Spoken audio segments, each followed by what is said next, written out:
আমরা এখানে টোটাল আজকে 3টা বিষয় নিয়ে কথা বলছিলাম। এর আগে আমরা ফ্রেজগুলো নিয়ে কথা বলেছি, ডিটারমিনার নিয়ে কথা হয়েছে, তাই না? এবং সে জি কারণে তোমাদের লেটার টু লর্ড চেমসফোর্ডের ভিতর থেকে তোমাদের কিছু ফ্রেজগুলোকে চিহ্নিত করতে বলেছিলাম। তো সবাই কি এটা করার চেষ্টা করেছো? জি স্যার। হ্যাঁ। জি স্যার। আচ্ছা, এখন এখানে যা হোক, দেখলাম যে দুই একজন শুধু জমা দিয়েছো। আমি অবশ্য জমা দেওয়ার কথা এখানে লিখি নাই, হয়তো বা সেই কারণে তোমরা জমা দাওনি। তোমরা সবাই লিখেছো তো নাকি? জি স্যার। আচ্ছা, তো আমরা প্রথমে একটু টেন্স নিয়ে আজকে আলোচনা করে নিব, তারপরে আমরা লেটার টু লর্ড চেমসফোর্ডের ওখানে যে ফ্রেজগুলো আছে সেগুলো একটু দেখার চেষ্টা করব যে তোমাদের ধরাটা ঠিক আছে কিনা। হ্যাঁ, কারণ একটু পড়েও বুঝে নিতে হবে যে ফ্রেজগুলো কীভাবে হয়, যেহেতু আমরা মোটামুটি একটু শিখেছি। এখন আমাদের আজকের যে টেন্সের ব্যাপারটা আছে, টেন্স নিয়ে আমরা একদম খোলামেলা আজকে আলোচনা করব, যাতে এটা নিয়ে আমাদের কোনো সমস্যা না থাকে। তো আমি যে অংশটুকু পড়তে বলেছিলাম চ্যাপ্টার 21, তাই তো? যেহেতু তোমরা বেশ কয়েকদিন সময় পেয়েছো, আমার হয়তো একটু মিস হয়েছে। একদিকে গতকালকে ক্লাস নেওয়ার কথা ছিল, আবার ওদিকে তোমার শুক্রবারের ক্লাসটা রবিবারে নিচ্ছি, অতএব বেশ কিছু 3-4 দিন সময় তারা বেশি পেয়েছো। তো সেই হিসাবে চ্যাপ্টার 21-এ টেন্স রিলেটেড যে আলোচনাগুলো দেওয়া আছে বই থেকে, সব কিছু কি পড়ার চেষ্টা করেছো আশা করি, নাকি? জি স্যার। এখন আমরা একটু আলোচনা করব, আমি জিজ্ঞাসাও করব যে তোমরা কি বুঝাচ্ছ না বুঝাচ্ছ, সেগুলো নিয়ে একটু কথা বলবো। এটা কত পেজে বলো তো?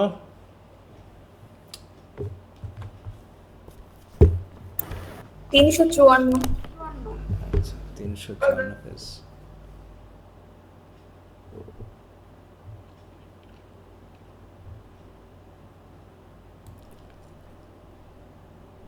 টেন্সটাকে কিন্তু খুব গুরুত্ব দিয়ে পড়তে হবে আমাদের, কারণ টেন্সের অনেক ভুল হয় আমাদের, আসলে আমরা তো বুঝতে পারি না এ কারণেই। কারণ এটা সেন্টেন্স লেখার ক্ষেত্রে টেন্স আর একটা গুরুত্বপূর্ণ অপশন। 354 কি ব্যাপার? আহা, এই তো। তাহলে 353-54।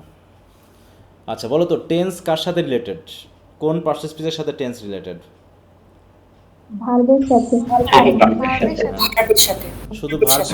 হ্যাঁ, ভার্বের সাথে অবশ্যই। তার থেকে আরও বিশেষ কথা হলো কোন ভার্বের সাথে? হ্যাঁ, আমরা sir main verb finite verb. হ্যাঁ, প্রথম হচ্ছে ভার্ব, তারপরে আমরা ভার্বকে আবার ভাগ করি হচ্ছে ফাইনাইট অ্যান্ড নন ফাইনাইট, তাই না? Non finite. তার ভিতরে কাকে পাবো আমরা? ফাইনাইট ভার্বের সাথে ভার্বের সম্পর্ক। এই হচ্ছে দুটো ব্যাপার। প্রথমত হচ্ছে ভার্ব, তারপরে হচ্ছে ফাইনাইট ভার্ব। আর ফাইনাইট ভার্বের চেনার একটাই উপায় হলো টেন্স।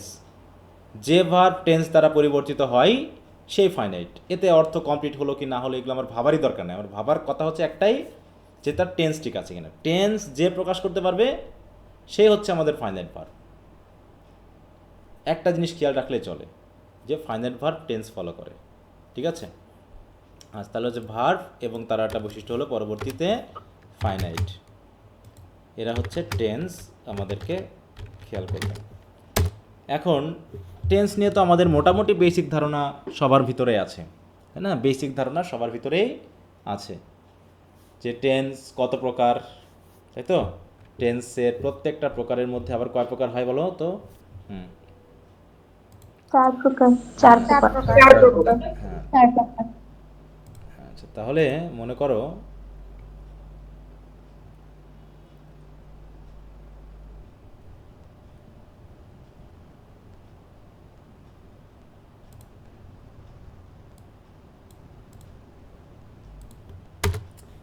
তাহলে প্রথমত আমরা টেন্সে যাচ্ছি।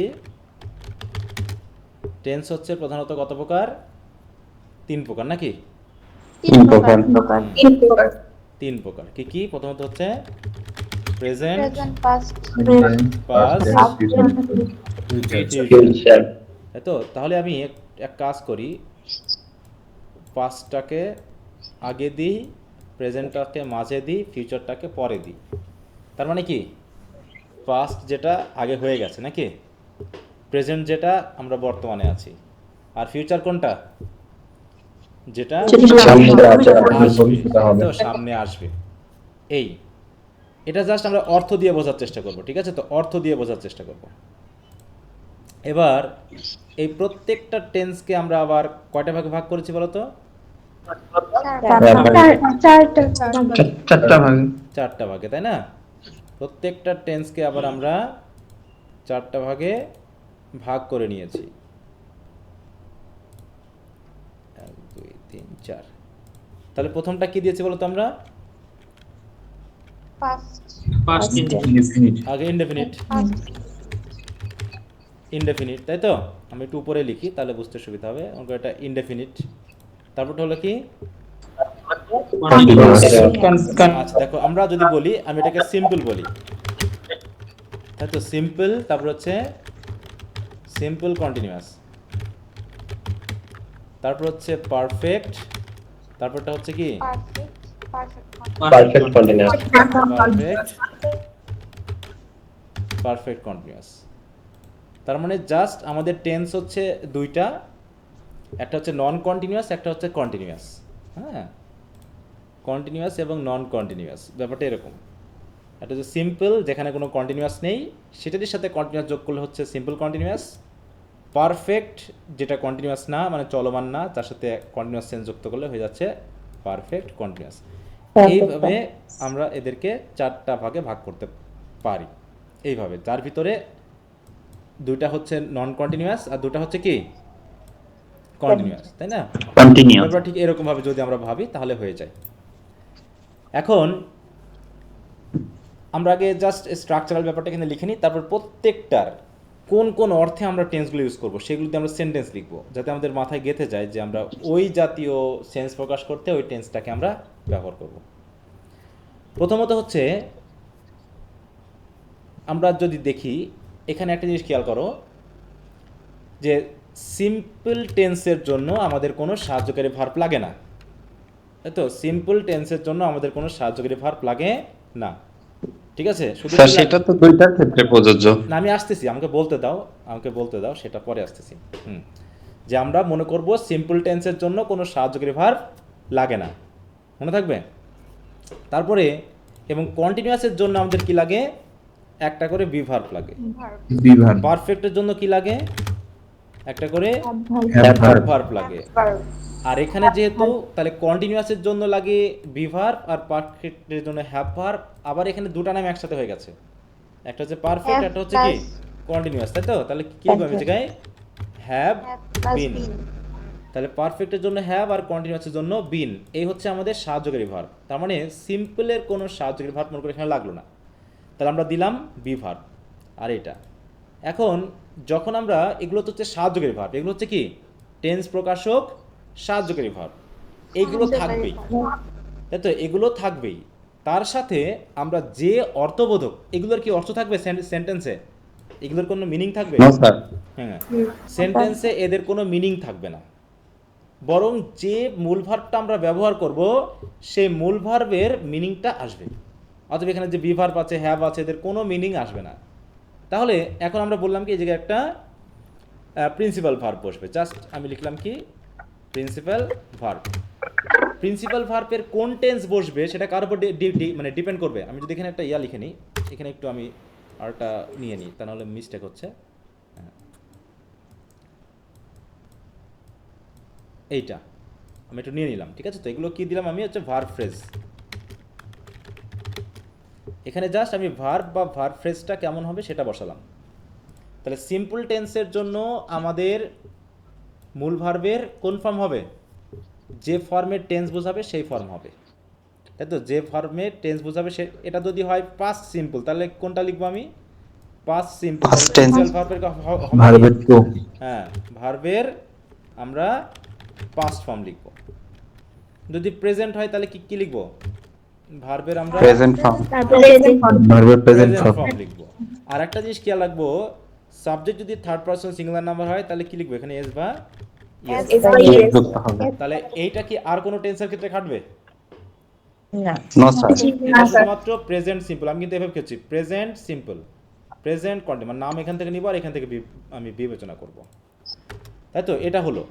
এখন আমরা জানি ফিউচার বলে কোনো ফর্ম নেই, পাস্ট বলে একটা ফর্ম আছে, প্রেজেন্ট বলে একটা ফর্ম আছে ভার্বের, তাই না? দেখো তো, আমরা যদি একটা ভার্বের ফর্ম বিবেচনা করি তাহলে কতগুলো ফর্ম হয়? আমরা ভার্বের ফর্মকে কিন্তু দুইভাবে পাই। একটা হচ্ছে, দেখো এগুলো একটু খেয়াল রাখবা, আমি একটু উন্মুক্ত আলোচনা করছি, একটু খেয়াল রাখবা। ভার্ব ফর্মস হচ্ছে দুইটা, একটা হলো ফাইনাইট ফর্মস আর একটা হলো Non-finite form. Non finite forms. হ্যাঁ, তাহলে ফাইনাইট ফর্ম কোনগুলো হয়? যেগুলো টেন্স প্রকাশ করে। তাহলে টেন্স প্রকাশক মাত্র দুটো থাকে, একটা হলো পাস্ট, একটা হলো কি বলো? Present. পাস্ট অ্যান্ড প্রেজেন্ট, ঠিক আছে তো? আচ্ছা, আমি একটু উল্টা করে লিখে ফেলছি, present and past, present and past form, ঠিক আছে তো? আর নন ফাইনাইট ফর্মে কি কি কি কি থাকে? Infinitive, Gerund. Present participle, past participle, তাই তো? And perfect participle. Perfect participle আলাদা, ওটা আলাদা ফর্ম, ওটা একটা ভার্ব দিয়ে হয় না। আমি শুধু সিঙ্গেল ভার্বের ফর্ম দেখতেছি, সিঙ্গেল একটা ভার্ব দিয়ে। Okay, sir. পারফেক্ট পার্টিসিপল দুটো জিনিস লাগে, তাই তো? সেখানে আবার পাস্ট পার্টিসিপল থাকে। তাহলে একটা ভার্বের যদি আমরা এই কয়টা ফর্ম পাই, তাহলে কয়টা হচ্ছে? একটা। আবার এই দুটোকে আমরা এক ধরতে পারি, আইএনজি ফর্ম। এটাকে যদি আমরা বলি, এরা কি হবে? আইএনজি ফর্ম হবে। সেই হিসাবে যদি আমি একটা ভার্ব নিয়ে আসি, প্রথমে মনে করো আমি বললাম হচ্ছে একটা ভার্ব লার্ন, তাহলে লার্নের ফাইনাইট ফর্ম কি কি আছে বলো তো? আমি ফাইনাইট ফর্ম লিখলাম, মনে করো প্রথমে আমি কি Learn আছে, আর হচ্ছে কি learn বা learned. হ্যাঁ, লার্ন অথবা লার্নড। Learn. এবার যদি আমি নন ফাইনাইট ফর্ম ধরি তাহলে হবে কি? To learn, learning. লার্ন হবে, Learning. হবে, লার্নিং, Learned. লার্নড হবে, তাই তো? লার্নড হবে। এই তাহলে এই হচ্ছে আমাদের টোটাল, আমরা 5টা ফর্ম কিন্তু পাই একটা ভার্বের। এর ভিতরে কি ফিউচার ফর্ম বলে কোনো ফর্ম আছে? No, sir. না। ফিউচার ফর্ম বলে কোনো ফর্ম নেই। তাহলে ফিউচার লাগানোর জন্য আমাদের কি করতে হবে? ফিউচার নির্দেশক কি একটা অক্সিলারি ভার্ব আমাদের আনতে হবে। সেটা কি বলতো?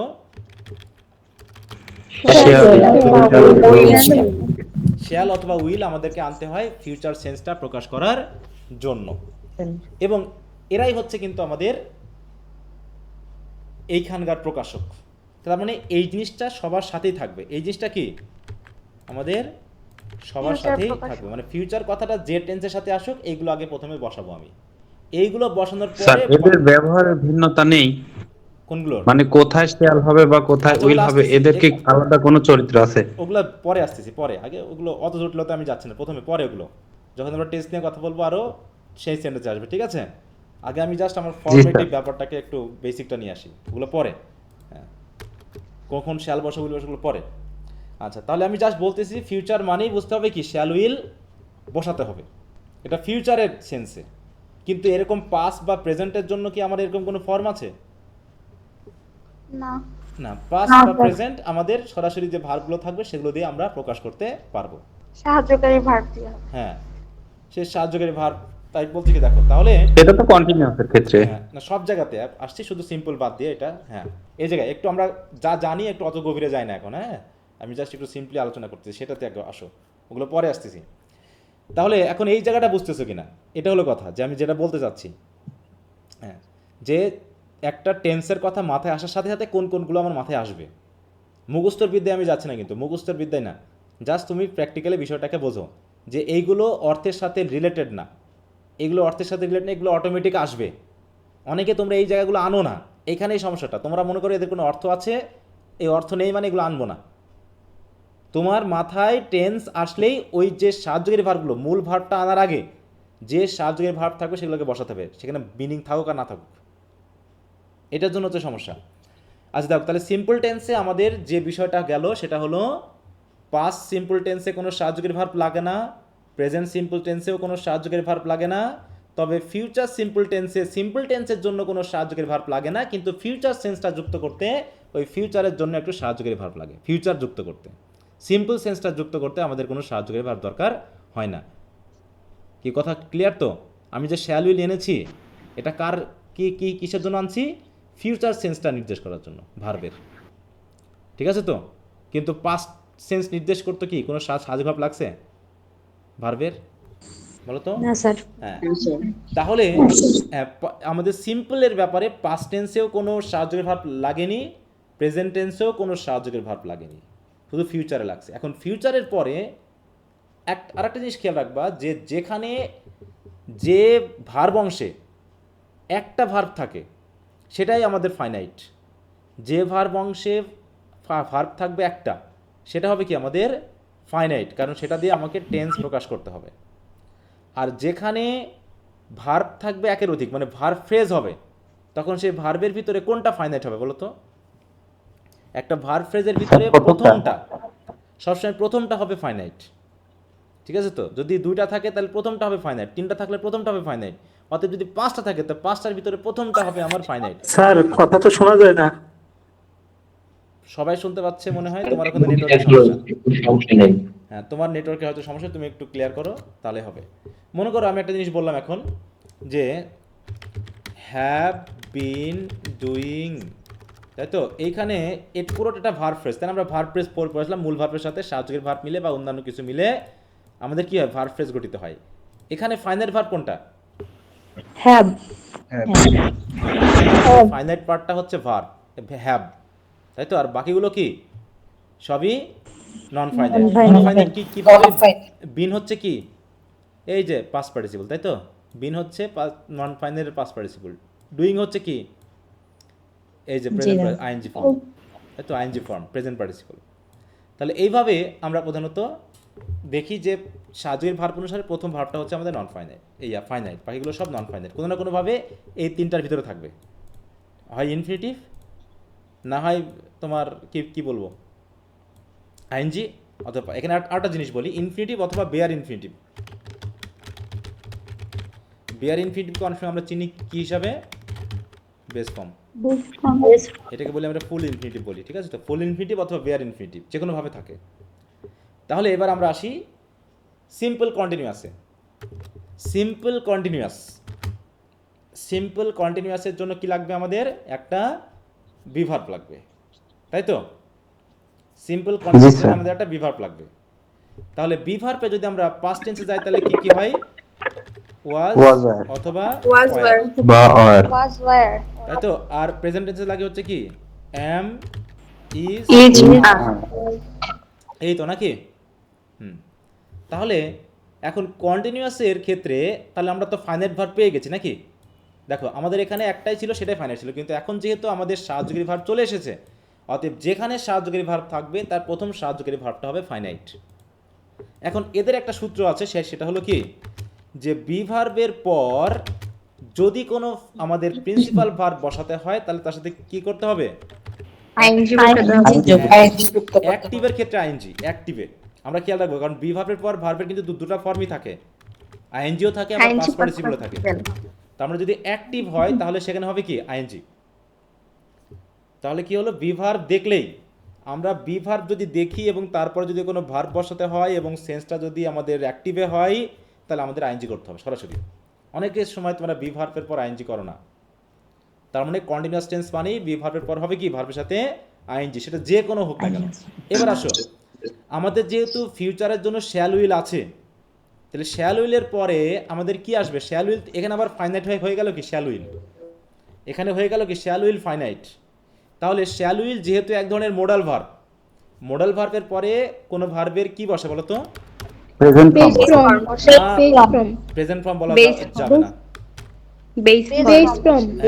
এই যে নন ফাইনাইট কি? বেয়ার ইনফিনিটিভ বা বেস ফর্ম বসে, ঠিক আছে তো? শ্যাল উইলের পর কি বলবো আমি? ভার্বের বেস, তাই তো? ভার্বের বেজ। যেহেতু ভার্বের বেজ হয় তাহলে বি ভার্বের সাথে কি লিখবো আমি এই জায়গায়? বি ভার্বের বিটাই লিখে দিব। কেন বি হয় বুঝতে পারছো? শ্যাল উইলের পর কেন বি হয় বলো? জি স্যার। কারণ কি? শ্যাল উইল মোডাল ভার্ব, আর মোডাল ভার্বের পরে কি হয়? ভার্বের বেস ফর্ম হয়। আবার বি আসলো, বি এর পর আবার কি হবে? কোনো ভার্ব আসলে তার সাথে আইএনজি ফার্স্ট পার্টিসিপল না আইএনজি, অ্যাক্টিভ আইএনজি। আইনজি হবে সূত্র Active সিম্পল ING কন্টিনিউয়াস পেয়ে- টেন্সে সিম্পল কন্টিনিউয়াসের সূত্র কি? বিভার প্লাস ভার্বের সাথে আইএনজি, আইনজি তাই তো? এই যে বিভার প্লাস ভার্বের সাথে আইএনজি, বিভার প্লাস ভার্বের সাথে আইএনজি, এখানে যেহেতু শ্যাল দিলে আসলো ফিউচারের রিপ্রেজেন্টেটিভ, অর্থাৎ বিভার প্লাস ভার্বের সাথে আইএনজি, এইভাবে আমরা বসালাম। তাহলে এই জায়গাটায় আমরা একটু বুঝছি কিনা যে সিম্পল কন্টিনিউয়াস টেন্সের জন্য আমাদের বিভার্ব লাগে সাহায্যকারী ভার্ব হিসাবে, আর তারপরে প্রিন্সিপাল ভার্বের সাথে আইএনজি যুক্ত করতে হয়। এখন টেন্স ওয়াইজ আমাদের বিভার্বের যে ফর্মগুলো আছে সেই ফর্মগুলো আমরা বসাবো। তো বিভার্বের কয়টা ফর্ম হয় জানো? বিভার্বের এরকম কয়টা ফর্ম হয় আচ্ছা বলো তো? স্যার 8টি। প্রথমে হচ্ছে কি আমাদের ফাইনাল ফর্মের মধ্যে পড়ে কি কি কি কি এম ইজ ইজ আর আর ওয়াজ, ওয়াজ আর কারণ এগুলো দিয়ে টেন্স নির্দেশ করে, তাই না? তারপরে আসছে কি বি, বি মানে বেয়ার ই ইনফিনিটিভ। বিন তারপর হচ্ছে কি বিং, বিন বিং আইএনজি আর বিন। এই আর কিছু আছে? না তাহলে কয়টা হচ্ছে এখানে টোটাল? আটটা আটটা তাই তো? হ্যাঁ, এই 8টা ফর্ম। এবং এই 8টা ফর্মের পরেই যদি কোনো প্রিন্সিপাল ভার্ব আসে তার সাথে কি করব? অ্যাক্টিভ হলে আইএনজি, আইএনজি অ্যাক্টিভ হলেই আমি আইএনজি করব। ঠিক আছে? এবার তাহলে এখানে সেই আমরা আইএনজিগুলো করেছি। তাহলে এখানে যে ভার্বেতে আইএনজি বসেছে সব কিন্তু নন ফাইনাইট ভার্ব, এগুলো সবই কি নন ফাইনাইট ভার্ব। এবার আসি হচ্ছে তাহলে কন্টিনিউয়াস টেন্সের সেন্সটা গেল। কন্টিনিউয়াস মানে কি? কোনো কাজ চলমান নাকি? কোনো কাজ। স্যার একটা কথা ছিল। হ্যাঁ বলো। হুম। স্যার ওই যে বিং নিজেই তো আইএনজি যুক্ত, তাইলে ওটার সাথেও কি আইএনজি যুক্ত হবে? হ্যাঁ অবশ্যই অবশ্যই, তারপরেও আইনজি যুক্ত হবে, এটা তো সাহায্যকারী ভার্ব হিসাবে। তারপরেও আবার যখন আসবে তখন আবার আইনজি যুক্ত হবে।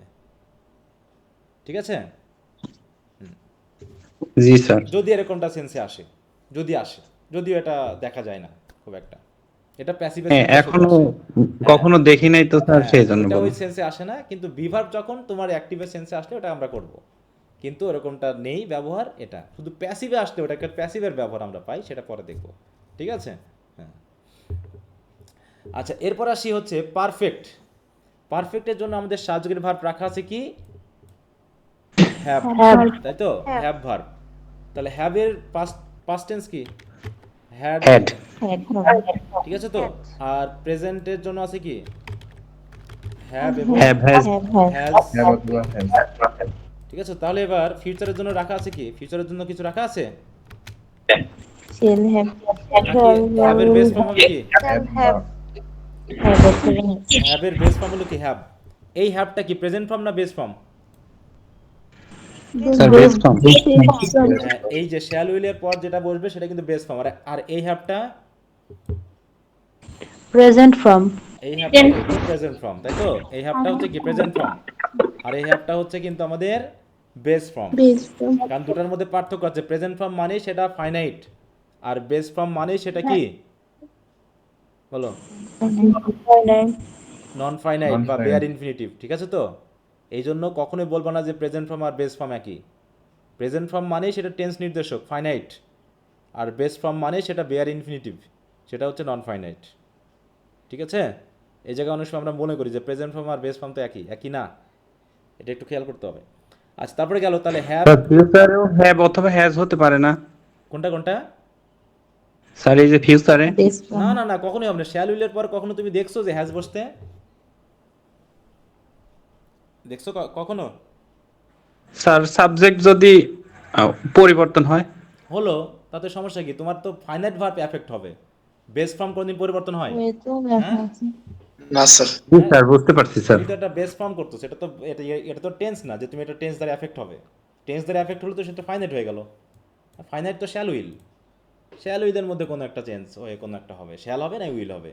কিন্তু এরপরে আর নন ফাইনাইট ভার্ব কখনোই কোনো টেন্স দ্বারা এবং সাবজেক্ট দ্বারা পরিবর্তিত হয় না, এটা খেয়াল রেখো। ঠিক আছে?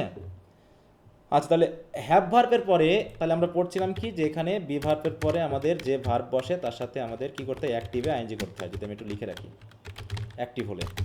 ঠিক একইভাবে হ্যাভ ভার্বের পর কি লিখতে হয়? আমাদের ভার্বের পাস্ট পার্টিসিপল। তো এবং এটা সবসময় অ্যাক্টিভ হয়, এটার কোনো প্যাসিভ হয় না। আচ্ছা, তাহলে অ্যাক্টিভে তাহলে এখানে যতগুলো আছে সব কি করবো আমরা? ভার্বের পাস্ট পার্টিসিপল বসাই Past দিচ্ছি, তাই না? participle form. এগুলো সব ভার্বের পাস্ট পার্টিসিপল। স্যার ওইখানে আরেকটা ছক দিয়ে দিলে ভালো হয় বুঝতে। কোনটা? ওই যে ভার্ব ফেজ, ওই ঘরটা। হ্যাঁ, কি শখ দিব? ওই যে ভার্ব ফেজ আর ওই পাস্টের ওইটা মনে হচ্ছে একই, মানে এর মধ্যে হয়েছে, তো ওইটা যদি একটা দাগ দিয়ে দিলে ভালো হয়। এখানে তো দাগ আছে, এই যে আছে না, এটা এটা তো আছে। এটা কি এক হয়ে গেছে? এক লাগতেছে? কোন জায়গায়? এটাতে এক লাগতেছে এরকম দেখতে? বুঝি না এখন, আবার বলো। এটাকে আলাদা করে দিব একটু। জি স্যার, সমস্যা নেই স্যার। হুম। মানে সাহায্যের ভার্বগুলো কীভাবে আসতেছে বা ভার্ব ফ্রেজটা কীভাবে গঠিত হচ্ছে সেটা একটু খেয়াল করবো আগে, তারপরে আমরা অর্থভিত্তিক পরে আসতেছি। কারণ অর্থ এক জিনিস আর আমাদের স্ট্রাকচার এক জিনিস, এই স্ট্রাকচার এবং অর্থ আমাদেরকে মিলিয়ে নিতে হবে। আচ্ছা, এবার গেল। তাহলে এখানে আমরা দেখলাম গঠনগুলো। এবার হচ্ছে পারফেক্ট কন্টিনিউয়াস। পারফেক্ট কন্টিনিউয়াস টেন্সে আমাদের তাহলে পারফেক্টের জন্য আছে হ্যাভ ভার্ব, তাই তো? কন্টিনিউয়াসের জন্য আছে বি ভার্ব। এখানে verb. এই দুটার মধ্যে ফাইনাইট কে? হ্যাঁ, Have. Had. R Have. বিনটা কি? Have. Non-finite. Non-finite, তো এবার এর সাথে হবে কি, ভার্বের সাথে আবার আইএনজি নাকি? যেহেতু বি ভার্ব থাকলে কি কি কি হয়, ভার্বের সাথে আইএনজি হয় না? ভার্বের সাথে আইএনজি। আইএনজি। তার মানে এখানেও আমাদের সেই ঘটনা ঘটবে। কি ঘটনা ঘটবে? যেহেতু পাস্ট টেন্স, তাহলে হ্যাভের জায়গায় হয়ে যাবে কি হ্যাড নাকি? Have. আর এখানে হবে কি হ্যাভ অথবা Have অথবা has. হ্যাজ। Has. আর এখানে হবে কি হ্যাভ। হ্যাভ দিয়ে বিন দিয়ে যা যা আছে তাই। মানে আমাদের জাস্ট যে স্ট্রাকচারে যেগুলো দরকার সবগুলো কিন্তু সেইভাবেই আমাদের হয়ে গেল। দেখো, এই হচ্ছে আমাদের স্ট্রাকচারাল ব্যাপার, এছাড়া আর কিছু না। এই স্ট্রাকচারাল ব্যাপারটাতেও আমরা অনেক সময় লিখতে গিয়ে মিস করতেছি। এই জায়গাটা কিন্তু মিস করা যাবে না। কি সবাই কি বুঝতে পেরেছো? জাস্ট স্ট্রাকচারটা খেয়াল করো। টেন্স জি, মনে স্যার। টেন্স মনে আসার সাথে সাথে যেন আমার স্ট্রাকচারটাও মনে আসে, যে আমার কিন্তু এখানে সাবজেক্ট ভার্ব নিয়ে কথা না। টেন্স মানেই সাবজেক্ট ভার্ব নিয়ে কথা না, অবজেক্ট নিয়ে কথা না, কথা হচ্ছে জাস্ট ভার্ব ফ্রেজটুকু। কারণ ভার্ব ফ্রেজটুকু দিয়েই আমি টেন্সটাকে কিন্তু পরিবর্তন করব। যেমন আমি যদি একটা সেন্টেন্স লিখি যে হি দিয়ে আমি বললাম আ বুক, এটা কোন টেন্সে আছে বলো? স্যার প্রেজেন্ট টেন্সে। কোথায় প্রেজেন্ট টেন্স? কিভাবে বুঝলা? স্যার কোনো ভার্ব ভার্বই নাই। হয় নাই। হ্যাঁ, এর ভিতরে তো ভার্বই নাই, তাহলে কি বললাম? টেন্স পুরোটা নির্ভর করছে কার উপর? Verb. ভার্বের উপর। ভার্বের উপর। অতএব ভার্ব নাই মানে তোমার যত বড় সাবজেক্ট থাকুক, যত বড় অবজেক্ট থাকুক, যত যাই কিছু থাকুক, শুধু ভার্ব নেই মানে তোমার সেন্টেন্স হবে না। এটাকে বলে হার্ট। ভার্ব হচ্ছে কি, ফাইনাল ভার্ব হচ্ছে is the heart of a sentence. তো এই জায়গাটায় পুরো টেন্সটাকে যদি তুমি উল্টাপাল্টা করে ফেলো, পুরো অর্থটাই চেঞ্জ হয়ে যাবে। ঠিক একইভাবে যদি আমি এখানে ইজ লাগাই, তাহলে এখন কোন টেন্সে আছে বলো? He has a book, present tense হয়ে গেল। এখন যদি আমি জাস্ট এখানে হ্যাড লাগাই, তাহলে কি কি হয়ে গেল? Past tense. এখন যদি আমি এই জায়গায় জাস্ট রেড লাগাই, তাহলে হয়ে গেল কি? Past tense. কি হবে এটা? এটা কোন টেন্স হলো? Sir past perfect. Past perfect tense. আমি যদি এখন এটা দিই, তাহলে কোন টেন্স হলো? Past perfect continuous. যখনই হ্যাড আসবে তার মানে পাস্ট পারফেক্ট, বিন আসবে মানে কন্টিনিউয়াস, তার মানে হচ্ছে কি পাস্ট পারফেক্ট কন্টিনিউয়াস। Continuous. সাহায্যকারী ভার্বই বলে দিন। হ্যাড মানেই পাস্ট পারফেক্ট, আর ওর সাথে বিন আছে মানেই কন্টিনিউয়াস, তার মানে পাস্ট পারফেক্ট কন্টিনিউয়াস। ঠিক আছে? তারপরে ভার্বটা আইনজি। এখন যদি আমি লিখি এই জায়গায় যে আমি যখনই শ্যাল আনবো বা উইল আনবো, তাহলে কোন টেন্স হতে যাচ্ছে? এটা কোন টেন্স হতে যাচ্ছে? Future. ফিউচার। Future. কোন টেন্স হয়ে গেল তাহলে? এটা Perfect. Perfect continuous. Perfect continuous. তাহলে হচ্ছে ফিউচার। দেখো, আমি সাজু ভাবে নাম ধরবো, তাহলে এটা হচ্ছে কি future perfect continuous. Perfect. Continuous. মনে করবা এগুলোর কোনো অর্থই নেই সেন্টেন্সে, জাস্ট মনে করবে এটা হচ্ছে রিপ্রেজেন্টেটিভ, একটা সাইন, একটা সিম্বল, যাদেরকে দিয়ে আমরা এই সেন্সটাকে প্রকাশ করব। যত অর্থ প্রকাশ হবে কার দিয়ে? এই যে মূল ভার্ব দিয়ে। কিন্তু এখানে তাহলে কয়টা নন ফাইনাইট ভার্ব আছে বলো তো? এখানে টোটাল 4টা ভার্ব আছে আমাদের, সাবজেক্টিভ ভার্ব 3টা, একটা প্রিন্সিপাল ভার্ব। তাহলে এখানে নন ফাইনাইট ভার্বগুলো কি কি? Sir have been Have been reading. Reading. তাহলে এখানে হ্যাভটা কোন ফর্মে আছে, বিনটা কোন ফর্মে আছে, আর রিডিংটা কোন ফর্মে আছে? স্যার হ্যাভ প্রেজেন্ট have ফর্মে been- আছে। have the past Present form, have কিভাবে প্রেজেন্টে verb হিসেবে থাকলো আছে, এখানে? reading হ্যাভ past কি প্রেজেন্টে আছে? আচ্ছা, Have is a base form. হ্যাঁ, হ্যাভ হচ্ছে বেস ফর্ম। হচ্ছে be verb আর reading হচ্ছে past participle। কারো একটা মাইক্রোফোনের সমস্যা আছে, খুব সাউন্ড হচ্ছে, একদম ঘর নড়ে যাচ্ছে আমার। হ্যাঁ, কার সেটা?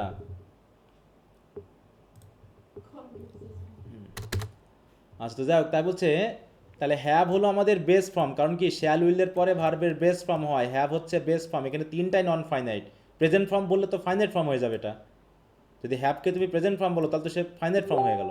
কিন্তু এখানে আমার তিনটাই কি ফর্মে আছে? নন ফাইনাইট ফর্মে আছে।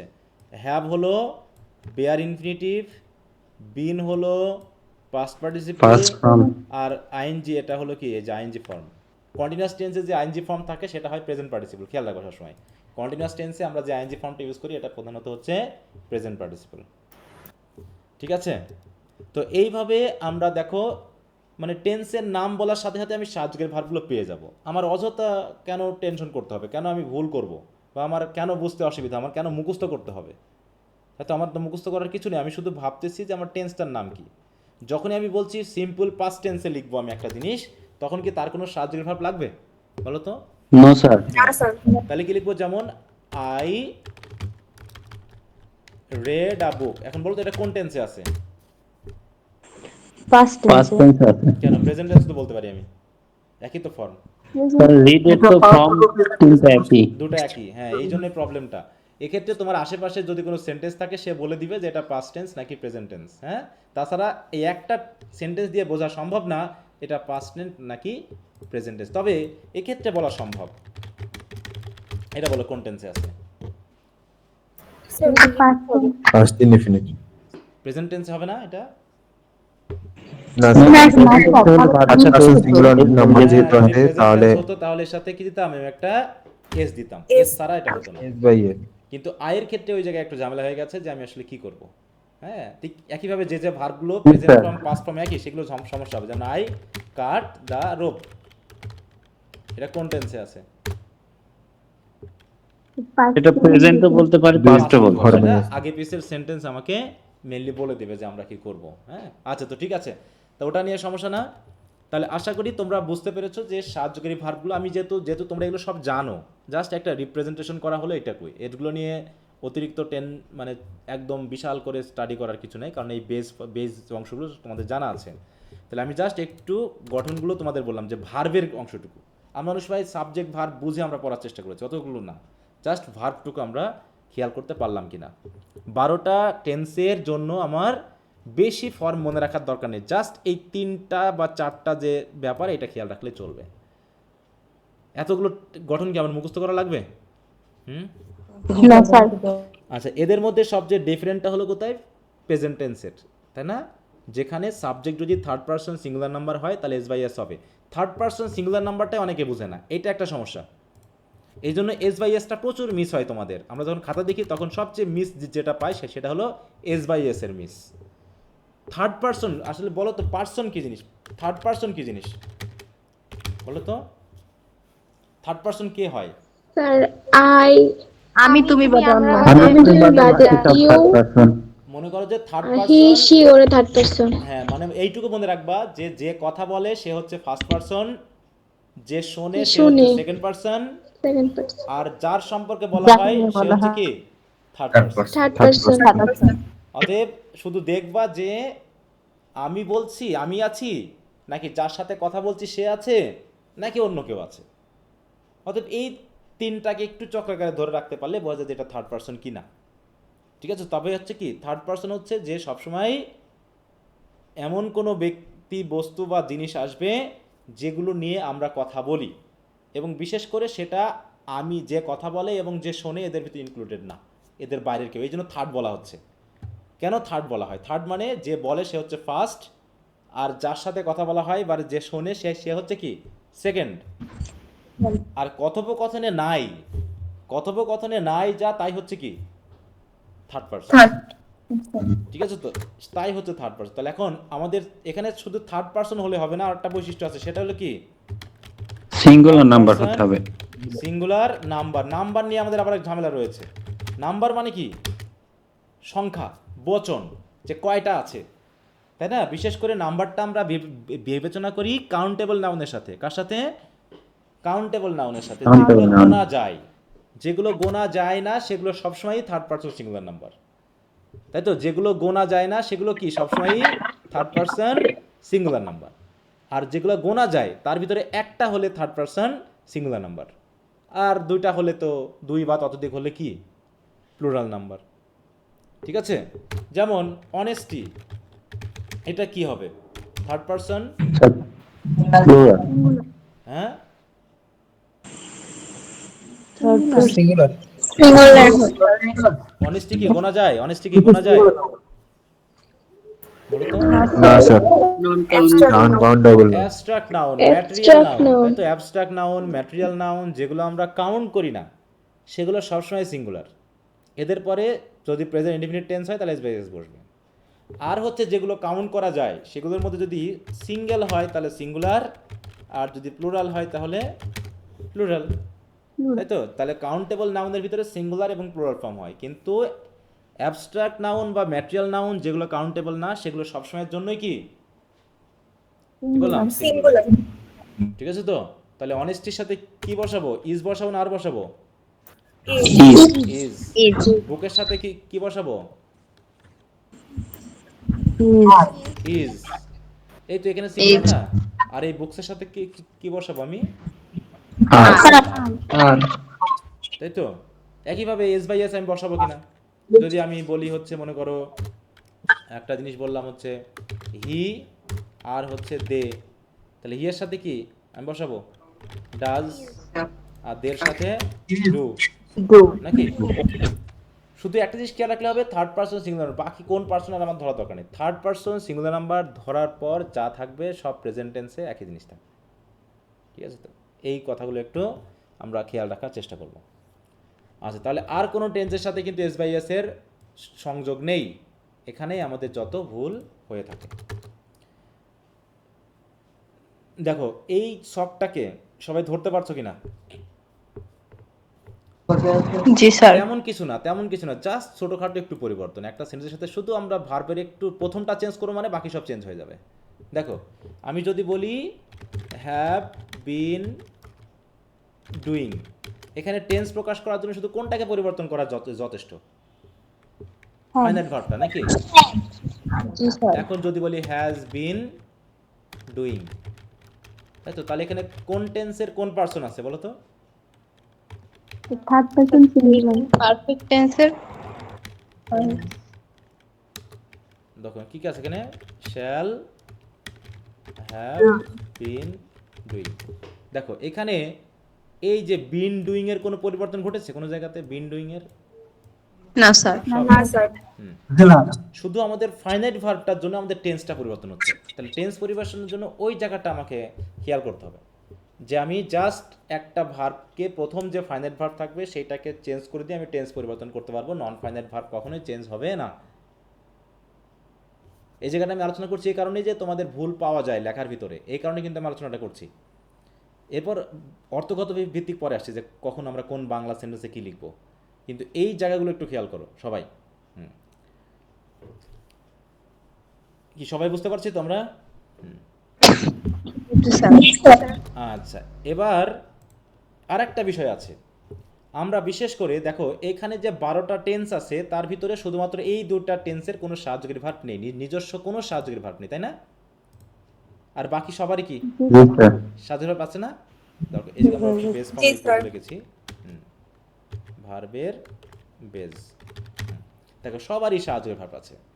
এখন প্রধানত আমরা করি কি, নেগেটিভ এবং ইন্টারোগেটিভ সেন্টেন্স গঠনে এটা এই নেগেটিভ এবং ইন্টারোগেটিভ কার উপর ডিপেন্ড করে? এগুলোও কিন্তু ভার্বের উপর ডিপেন্ড করে। কার উপর ডিপেন্ড করে?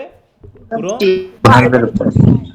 তাহলে নেগেটিভ করতে হলে আমরা নট লাগাই, তাই তো, যেটা ভার্বের সাথে রিলেটেড, অথবা অ্যাডভার্ব লাগিয়েও কিন্তু নেগেটিভ করা যায়, আমি অ্যাডভার্বের কথা আসছি না।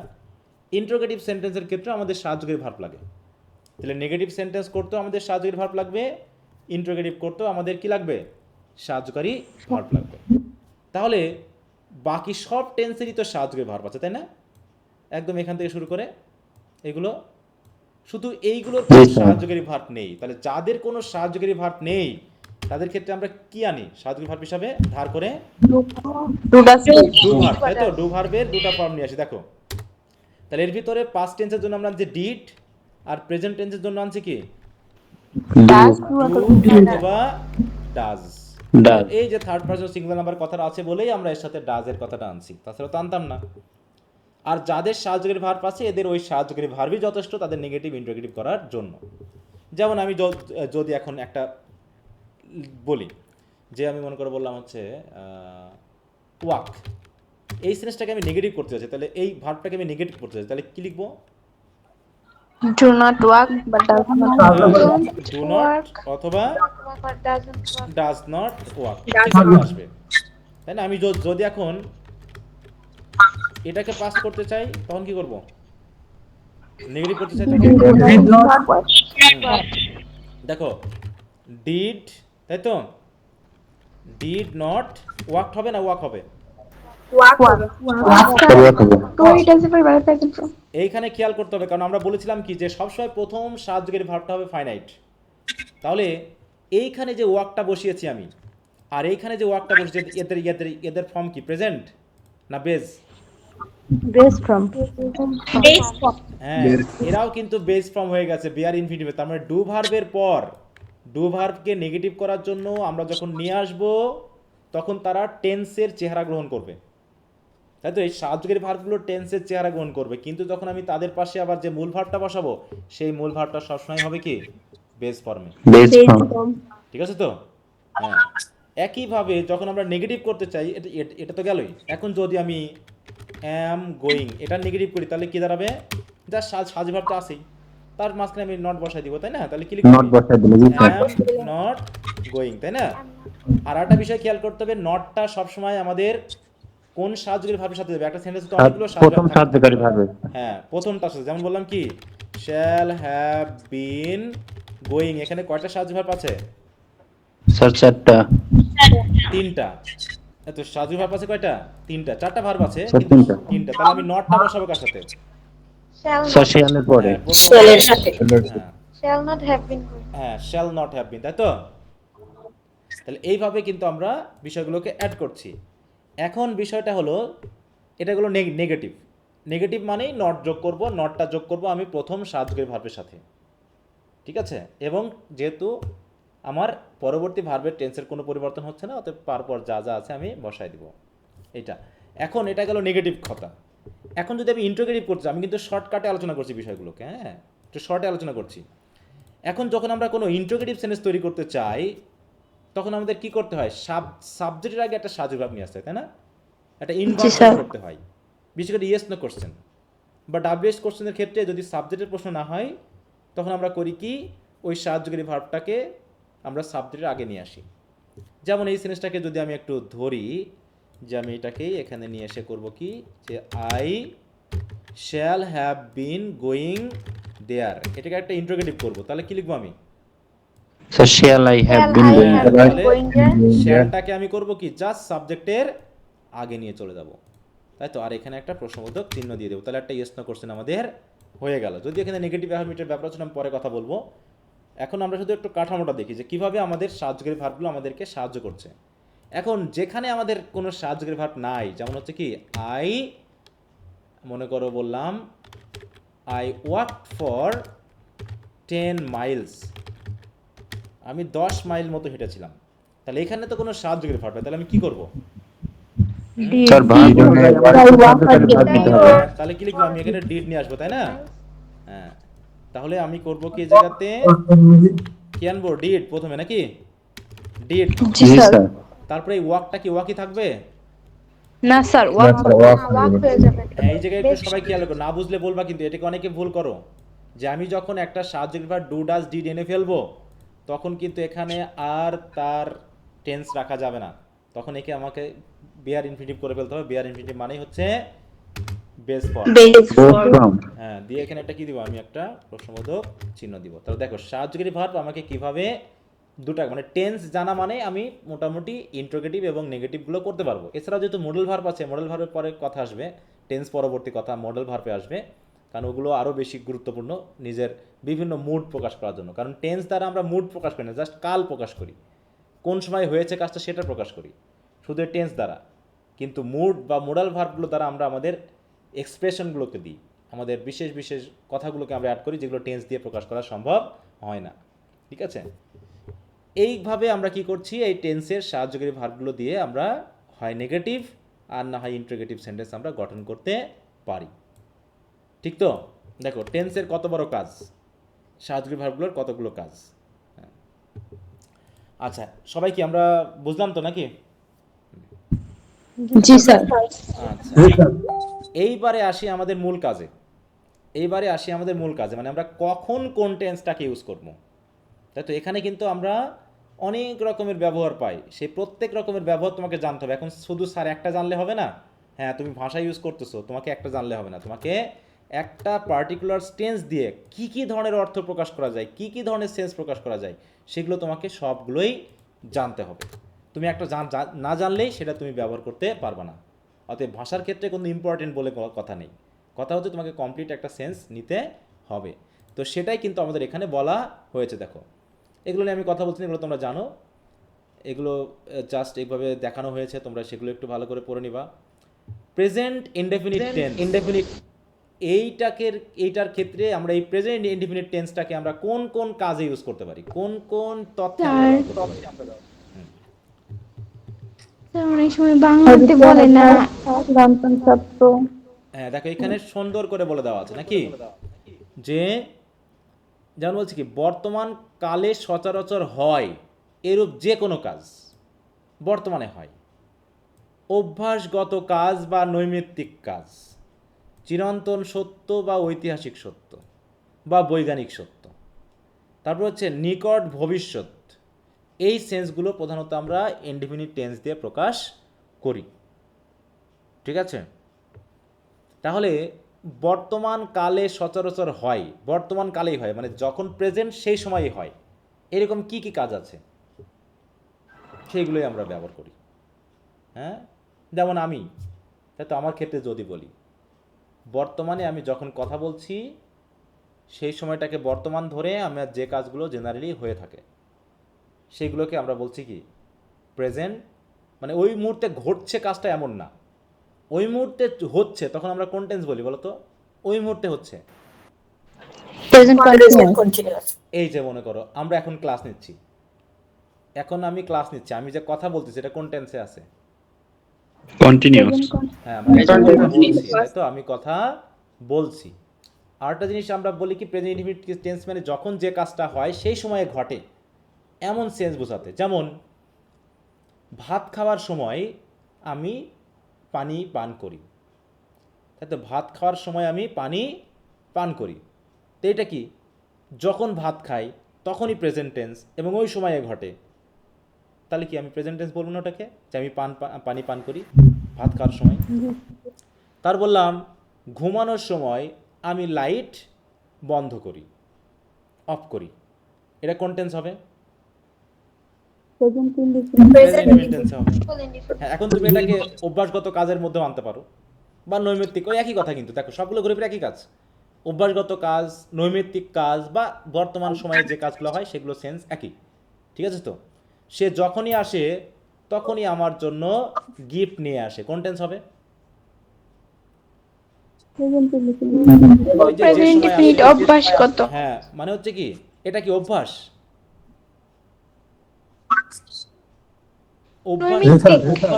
অভ্যাস একটা জিনিস, তাই তো, আর একটা কাজ হয়তো রেগুলার করলে কিন্তু আর অভ্যাস হয় না, তাই তো, অভ্যাসের ব্যাপারটা আলাদা।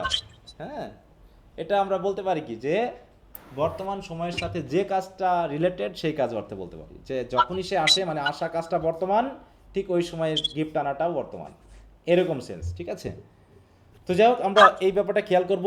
দেখো এখানে কিছু বলছে কি, আমি বাজারে যাই, আমি বাজারে যাই, এটার মানে কি, মানে এই মুহূর্তে যাচ্ছি নাকি আমি বাজারে যেতে অভ্যস্ত, কোনটা বোঝাচ্ছে এখানে?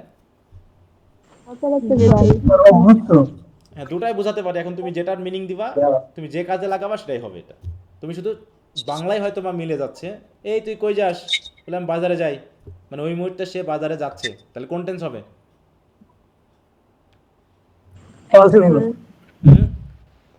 সেন্সটা খেয়াল করতে হবে, এটা যে তুমি কোন সেন্সে কথাটা বলতেছো। হ্যাঁ, তাহলে আমি বাজারে যাই, এটা কি কন্টিনিউয়াস টেন্সও তুমি মিনিং আনতে পারো, ইনডিফিনিট টেন্সও মিনিং আনতে পারো। তুমি কোন সেন্সে কখন বলছো সেটা বাংলার সমস্যা, ইংরেজি সমস্যা না, এটা বাংলার সমস্যা। ঠিক আছে, হ্যাঁ, সে নাচে আর সে নাচতেছে, তাই তো, নাচতেছে, আমরা কি সবসময় এরকম বলি? সবসময় কি এরকম ভাষা ইউজ করি?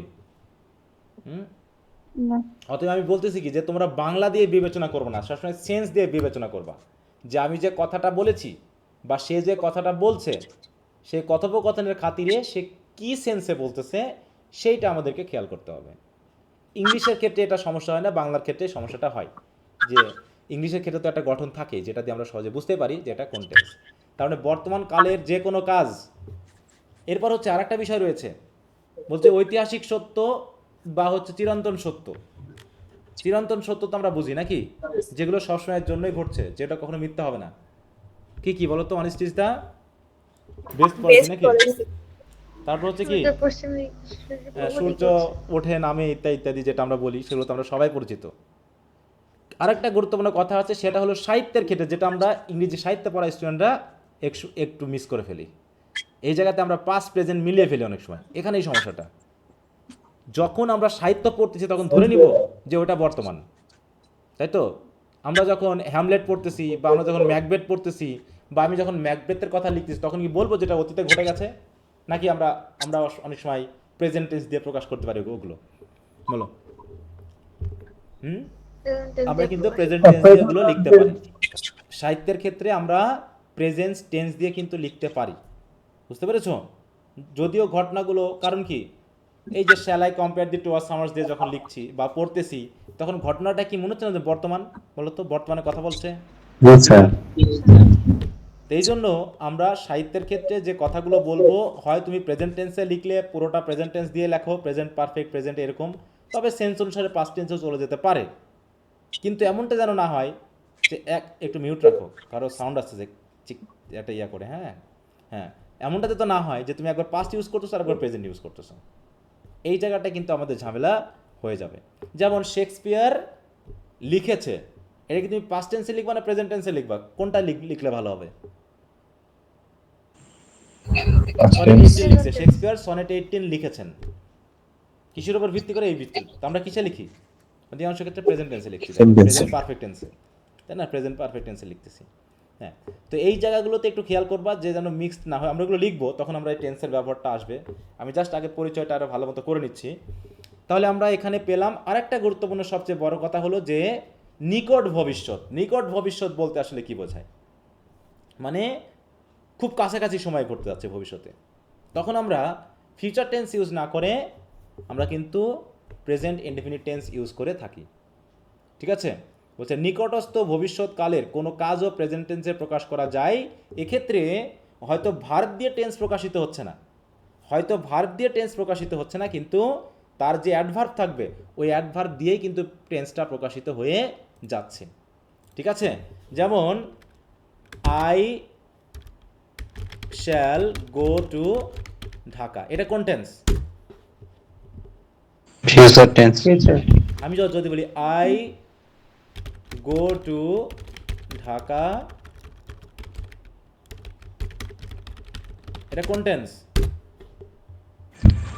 Present indefinite. প্রেজেন্ট আমরা বলবো ফিউচার টেন্স, কারণ এখানে ফিউচার নির্দেশ করতেছে। এখানে কি ফিউচার নির্দেশ করতেছে না কোনোভাবে? এটা কি প্রেজেন্টের ঘটনা বলছে? এটা কি প্রেজেন্টের ঘটনা বলতেছে না ভবিষ্যতের? ভবিষ্যতে হ্যাঁ এটা অবশ্যই। তাহলে আমাদের ভার্বটা হয়তোবা প্রেজেন্ট ফর্মের, কিন্তু টেন্সটা কিসের? টোটাল টেন্সটা কিসের? ফিউচারের। ঠিক আছে তো, কারণ অ্যাডভার্ব দিয়ে কিন্তু আমরা ফিউচারের নির্দেশ করেছি, অতএব এটাকে আমি প্রেজেন্ট টেন্স বলতাম না, কারণ এই ঘটনা তো প্রেজেন্টে হচ্ছে না, এটা নিকট ভবিষ্যতে, ভবিষ্যতে হবে। প্রেজেন্ট মানে এই মুহূর্তে হবে বা হয়, এরকমটা বোঝায়। কিন্তু তুমি হয়তো প্রেজেন্ট টেন্সের ভার্ব ইউজ করেছো, কিন্তু তোমার পুরো সেন্টেন্সের মিনিংটাই তো দিচ্ছে ফিউচারের। তাহলে তুমি এটাকে বললে হবে যেটা প্রেজেন্ট টেন্সের? বললে হবে নাকি ফিউচার বলতে হবে? না স্যার, হ্যাঁ, ওখানে অ্যাডভার্ব দেওয়া আছে। হ্যাঁ ফিউচার বলতে হবে, কারণ এটা তোমার অ্যাডভার্ব দিয়ে বুঝতে। তার মানে আমরা বলছি কি প্রেজেন্ট টেন্স দিয়েও আমরা ফিউচারের সেন্স প্রকাশ করতে পারি, এইটা। তো এইগুলো আমরা একটু খেয়াল করব যে এই ক্ষেত্রে দেখো তো, আমি যদি এখন এইটা লিখি, এটা যদি লিখি, এটাকে ফিউচার ইন্ডিকেটিং প্রেজেন্ট টেন্স বলা যায় না? বলো বলো, এটাকে ফিউচার ইন্ডিকেটিং প্রেজেন্ট টেন্স বলা যায় না? Future indefinite present tense. Future indicating মানে ফিউচার ইন্ডিকেট করতেছে এরকম প্রেজেন্ট টেন্স। হ্যাঁ তুমি সেটা বলতে পারো, তুমি অত দূর যাবা কেন? বলতে হবে গঠিত আছে। তোমাকে যদি কেউ বলে এটা কোন টেন্স, তুমি অবশ্যই বলবে এটা ফিউচার টেন্সের কাজ, এটা ফিউচার টেন্সের কাজ, এটা তো প্রেজেন্ট টেন্সের কাজ না। আমি ফিউচারটাকে প্রেজেন্ট টেন্স দিয়ে বুঝিয়েছি আর কি, আমি ফিউচার টেন্সটাকে প্রেজেন্ট টেন্স দিয়ে বুঝিয়েছি। কিন্তু আমাকে যখন বলবে এই টেন্স মানে কি, কোনো কাজকে বোঝায় না? বলো তো, এটা কাজকেই তো বোঝায়। তাহলে তুমি কাজটা কখন করবা? কাজটা কখন করবা এই সেন্টেন্স মতে? টুমোরো। তাহলে তুমি এটা প্রেজেন্ট বলতেছো কেমন করে? এটা তো ফিউচারই হয়, তাই না? গঠনটা আমি প্রেজেন্ট টেন্সে করেছি, কিন্তু কাজটা তো আমার ফিউচারে, অতএব সেই হিসাবে এটা ফিউচার টেন্সকে নির্দেশ করে। আচ্ছা, তো যাই হোক, আমরা এখানে যে কাজটা বুঝলাম, আমরা প্রেজেন্ট ইনডিফিনিট টেন্সটা নিয়ে আমরা খুবই জটিলতায় পড়ে যাই, আমরা খুব বিপদে পড়ে যাই, এই জন্য সমস্যা। এখন তোমাদের আমি একটু কাজ দিব, তোমরা সবাই এক মানে নিজের মতো করে, ঠিক আছে তো, নিজের মতো করে কিছু একটা করে সেন্টেন্সের 3টা ফর্ম লিখবা প্রেজেন্ট টেন্স দিয়ে। একটা সেন্টেন্স করবা, সেটা হবে প্রথমে অ্যাসার্টিভ সেন্টেন্স প্রেজেন্ট টেন্স দিয়ে, সেটা নেগেটিভ করবা এবং সেটার ইন্টারোগেটিভ করবা। কি কথা বোঝা গেল? যে তোমাদের নিজের মতো করে একটা করে সেন্টেন্স লেখো। দেখো যা বুঝলাম তা তোমরা প্রেজেন্ট ইনডিফিনিট দিয়ে প্রকাশ করতে পারবে না, সেটা সবাই লেখো। 3টা টেন্স আছে, যে 3টা টেন্সের টেন্স দ্বারা বিভিন্ন সেন্স প্রকাশ করা যায়। সেটা হলো প্রথমে প্রেজেন্ট ইনডিফিনিট টেন্স এবং প্রেজেন্ট কন্টিনিউয়াস টেন্স, আর আরেকটা হচ্ছে প্রেজেন্ট পারফেক্ট টেন্স। ঠিক আছে তো, এই 3টা টেন্স বাদ দিয়ে বাকি টেন্সগুলোর সেন্স একটা করে, অতএব ওগুলোতে আমাদের বেশি সময় লাগবে না। এই টেন্সগুলোতে আমাদের মেইনলি খেয়াল করতে হবে বেশি করে। আচ্ছা, তো সবাই একটু গুগল মিটে একটা সেন্টেন্সের 3টা ফর্মই দেখাও। একটা অ্যাসার্টিভের ফরম্যাট, একটা নেগেটিভের ফরম্যাট, আর একটা হলো ইন্টারোগেটিভের ফরম্যাট।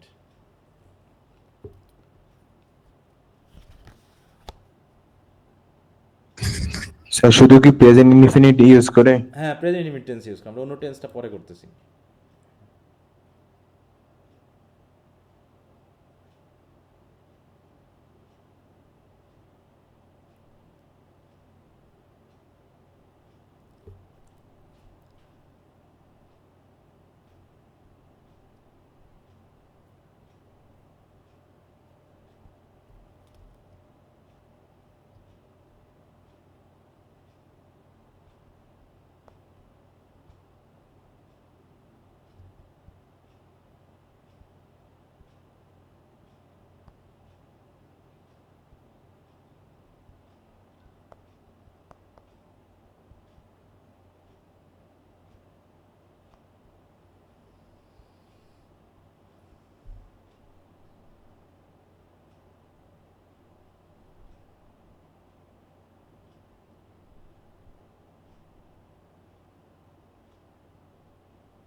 স্যার নেগেটিভ ফর্মের ইন্টারগেটিভ করতে হবে নাকি মূল সেন্টেন্সটারই?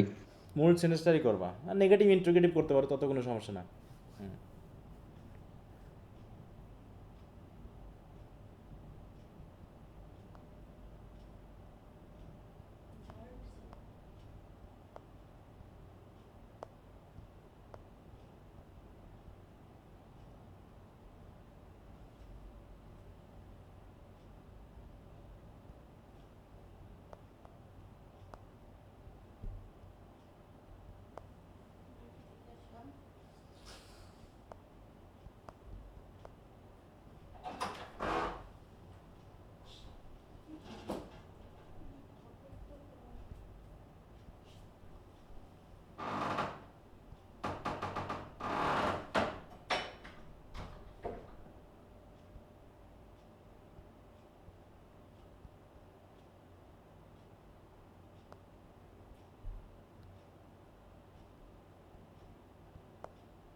শামীম রেজা ইন্টারোগেটিভ সেন্টেন্সে প্রশ্নবোধক চিহ্ন দিতে হবে, হ্যাঁ।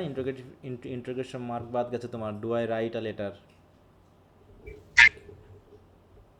আর হলো দিয়েছিলাম প্রথমে বলছিল মিস্টেক হয়ে গেছে, পরে আবার ঠিক করে দিয়েছি। আচ্ছা আচ্ছা। অপর্ণা রায়, তুমি তো প্রেজেন্ট পারফেক্ট টেন্সে করে ফেলেছো, হ্যাঁ। তুমি তো হ্যাঁ স্যার, আমার একটু ভুল হয়ে গেছে। তুমি প্রেজেন্ট টেন্সের মধ্যেই তো নাই। I have seen him, I have not seen him, তোমাকে আমি তো বলিনি করতে। হ্যাঁ, ভুল তো হবেই। একটু মাথা ঠিক রাখতে হবে, তাড়াহুড়ো করার দরকার নেই কোনো, ধীরে সুস্থে। তাড়াহুড়ো করো না। এই যে তাসনিম মুনিরা, তুমি তো এস বাই এস যুক্তই করনি। যা শেখাচ্ছিলাম তার পরবর্তীতে করা হয়েছে স্যার। পরবর্তী কোর্স, তাহলে প্রথমবারে ভুল হলো কেন? প্রথমবারে ভুলটা হলো কেন বলো? পরে তো ঠিক করবা, সেটা নিয়ে তো সমস্যা না, কিন্তু ভুলটা হলো কেন? অভ্যাসই করা যাবে না যে এটা ভুল হয়ে যাবে। এটা অভ্যাসে থাকবে যে আমি সঠিক করবো। ঠিক আছে স্যার। আচ্ছা, কারণ তুমি তিনটায় লিখেছো একই কথা, কিন্তু ভুল হয়ে গেল। একটা ভুল হতে পারতো। এখানে তো প্র্যাকটিস, বললাম তো, আমরা এখানে এসেছি, আমি জানি এগুলো যা শেখাচ্ছি আর তোমরা সবাই জানো, এখানে কেউ ছোট মানুষ নেই, ঠিক আছে তো? কিন্তু এই ভুলগুলো আবার তোমরা করবা। এই যে এখন ক্লাস করছে না, অধিকাংশই ক্লাস করছে না, মনে হয় সব জানে তারা। এবার লিখতে দিব, দেখবো যে কতগুলো করে ভুল করে সব। এমন ভাব নিবেদন তারা সব জানে, আর আমি জানো কোনো জাদু শেখানোর জন্য মনে এখানে ভর্তি করাইছিলাম তো। হ্যাঁ, তোমাদের দ্বারা আমার মিটে গেছে ব্যাস, রাইটিং ব্যাসের এটাই শেষ। দুঃখিত ওদের জন্য। সবাই তো সার্টিফিকেট নিয়ে বা করবে না, কিন্তু আমরা আছি স্যার, আমাদের নিয়ে মোটামুটি।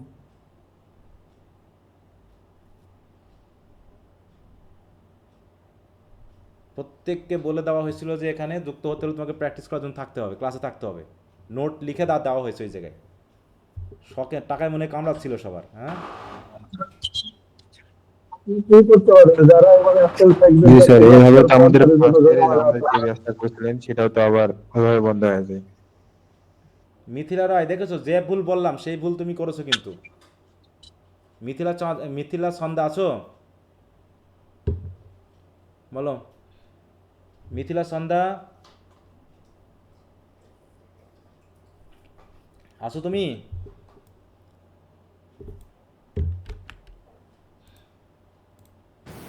জি স্যার আছি। হ্যাঁ, একটু দ্রুত কথা বলতে হবে তো।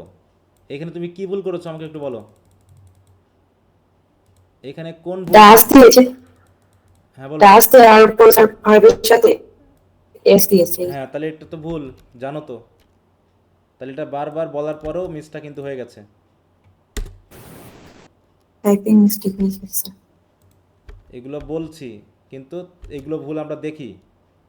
তারপরে কি এখানে তাসনিম মুনিরা, তুমি বললে যে ঠিক করেছো, কিন্তু একটা তো ঠিক করনি, আগেরটাকে ঠিক করেছো তুমি, হ্যাঁ। না, আগেরটা করা হয়নি স্যার, পরের দুইটা করা হয়েছে। হ্যাঁ, তাহলে তার মানে তুমি তুমি মনে হচ্ছে যে এমনটা জানো, এটা নিয়ে আলোচনাই হয়নি, তুমি এটা জানোই না, তাই না? স্যার আমার ভুল হয়েছে। হ্যাঁ, তাহলে ভুল হবে কেন? ভুল করার জন্য তো তুমি তো পড়ছো না। এই যে বললাম যে বলতেছি বারবার, এখানে কেন বলছি? অনেকের মনে হচ্ছে সার্টিফিকেট ছোটোকালে জিনিস পড়াচ্ছে, ক্লাস 7-8 জিনিস মনে পড়াচ্ছে, হ্যাঁ। আমি তো জানি যে তুমি অনার্সে এখানে পড়েও কী কী ভুল করো। এখানে তুমি ডাস লিখতে গিয়ে লিখছো কি ডোজ, এটা ছোটোবেলাকার ভুল। এই ডাসকে ডোজ লেখা হচ্ছে ছোটোবেলার ভুল, কিন্তু এই বয়সের ভুল কিন্তু এগুলো করলে হবে না, ঠিক আছে? জি আমরাও স্যার। ভুল করেছি, এরকম ডাস লিখতে গিয়ে ডোজ লিখছি, সেটা ছোটোবেলায়। কিন্তু এখন যেন এটা ভুল না হয়। ইয়েস ভাববা যে ইয়েস, অনেকে বুঝতে পারে না কী করবো, ইয়েসই না ইয়েস। তুমি ভাববা যে ইয়েস লিখবে, ডু এর সাথে ইয়েস, তাহলে তো হয়ে গেল, আচ্ছা স্যার। হ্যাঁ।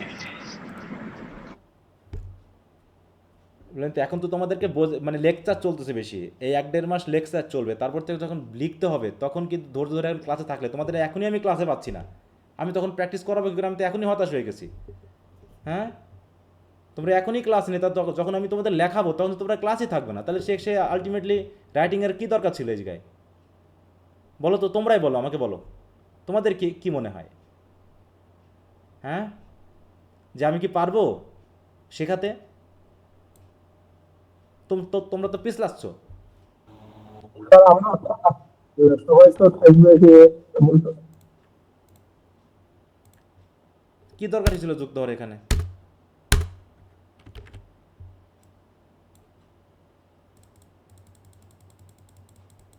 দুটা ক্লাস না করতে আজকাল 5ম ক্লাস, তাতে তোমরা সব ছেঁড়া বেড়া করে ফেলতেছো।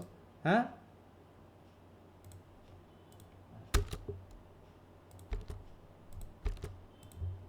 এখানে কি ভুল আছে না ঠিক ঠিক আছে?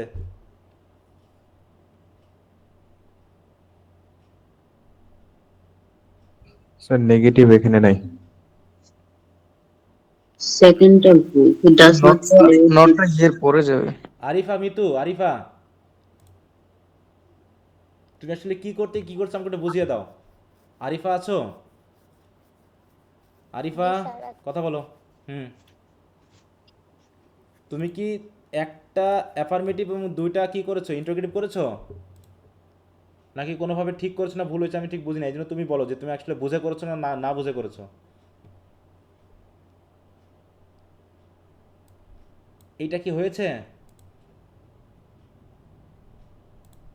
আরিফা আছো? আরিফা, মিতু, একটু কথা বলতে হবে তো। জি স্যার, আছি। একটু জোরে কথা বলো, জোরে কথা বলো, জোরে, আমি শুনতে পাচ্ছি না। বলো একটু। হি প্লেস ক্রিকেট, সেটা ঠিক আছে, এটাও ঠিক আছে। Does not he play cricket, এটা তুমি করেছো কি ইন্টারোগেটিভ ধরলাম, এটা নেগেটিভ করেছো, তাহলে এটা কি করেছো? এটা এটা আসলে তুমি কি করতে চেয়েছিলা লাস্টেরটা?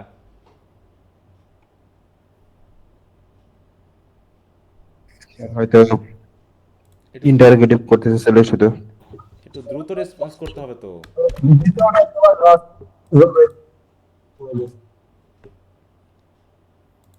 শামীমের মাইক্রোফোনটা মানে একটু ঠিক করতে হবে, বুঝছো শামীম? তোমার কথা কিন্তু ক্লিয়ার হচ্ছে না।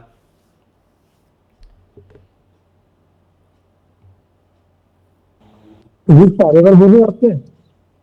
কিছুটা।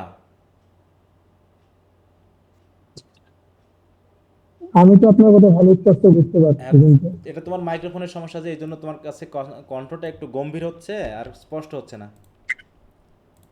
আমাকে আইডিয়া করে বুঝে নিতে হচ্ছে যে তুমি ও কি স্যার, বলতে চাচ্ছ। হেডফোনে আচ্ছা, এইখানে কি ঠিক আছে না ভুল আছে বলো তো? এটা কার লেখা? প্রেয়ার কি ভার্ব না নাউন? প্রেয়ার কি ভার্ব না নাউন?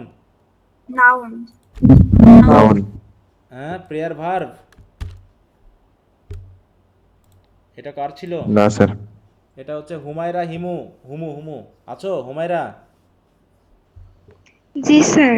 হ্যাঁ, তা তুমি প্রেয়ার তো নাউন, তুমি ওকে ভার্ব বানাইলা কেন? হ্যাঁ, স্যার ভুল হয়ে গেছে। হ্যাঁ, ভুল করলেই তো মিস্টেক হয়ে যাবে গো। হ্যাঁ, তাহলে I pray to God regularly, do I pray to God regularly, অথবা I don't pray to God regularly. আরেকটা জিনিস বলি, দয়া করে শর্ট ফর্ম লিখবা না, রাইটিংয়ে কখনো শর্ট ফর্ম লিখবা না, ঠিক আছে তো? স্পোকেন ল্যাঙ্গুয়েজে যতবার ইউজ করো, কিন্তু শর্ট ফর্ম অন্তত লিখো না আপাতত কেউ। আচ্ছা ঠিক আছে, আমি একটু চেক করছি, আমি চেক করব। I eat rice, I do not eat rice, do I eat rice, I am full, I am full, I am not full, am I full. আচ্ছা, ফুল কি নাউন না অ্যাডজেক্টিভ? ফুল, এটা অবশ্যই হ্যাঁ, ফুল অ্যাডজেক্টিভ না নাউন? অ্যাডজেক্টিভ। তাহলে foolish কি? Police noun. Foolish noun, এই মারছে। পুলিশ স্যার অ্যাডজেক্টিভ এবং ফুল হচ্ছে নাউন, ঠিক আছে তো? দেখো এই ক্ষেত্রে ফুলটাকে আমরা অ্যাডজেক্টিভ হিসেবে ব্যবহার করতে পারি, এই যে দেখো ইনফর্মাল ওয়েতে, সেটা আবার বলে দিচ্ছে। ফুল হিসাবে তুমি ফুলটাকে পুলিশ হিসাবে ব্যবহার করতে পারো, কিন্তু কেমন সেটা কি বলছে? এটা ইনফর্মাল। ইনফর্মাল, কিন্তু আসলে ফর্মালি ফুল হচ্ছে একটা নাউন। আর নাউনের সাথে আমরা জানি যদি সিঙ্গুলার কমন নাউন হয় তাহলে তার সাথে অবশ্যই এ বাই অ্যান ইউজ করতে। আমরা ডিটারমিনার কেন শিখলাম বলো? ডিটারমিনার কেন শিখলাম আমরা? কেউ হয়তো মনে করছো আর্টিকেল, ও তো এমনি পারি আমি স্যার। হ্যাঁ, অতএব এই যে আলামিন হোসেন, আছো তুমি? আলামিন জি স্যার, আসছি। আছো তুমি? তাহলে তুমি যা লিখেছো জি স্যার। সব ডিটারমিনারে ভুল হয়েছে এখানে, মানে তুমি কোনো ডিটারমিনার ইউজ করনি। ফুল হচ্ছে একটা নাউন, ঠিক আছে তো? এখানে তোমার কি করতে হবে?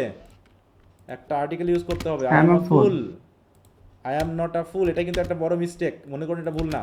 তাহলে অ্যাম আই আ ফুল, এই ঠিক আছে? জি স্যার। আচ্ছা, দেখো এই যে ভুলগুলো বলতেছি, একজনের ভুল কিন্তু আরেকজনের ঠিক হয়ে যাচ্ছে। I drive a car, I do not drive a car, do I drive a car, do I not drive a car. He reads a novel, he does not read a novel, does he read a novel. আচ্ছা, I dig the pond, I did not dig, do I dash dash.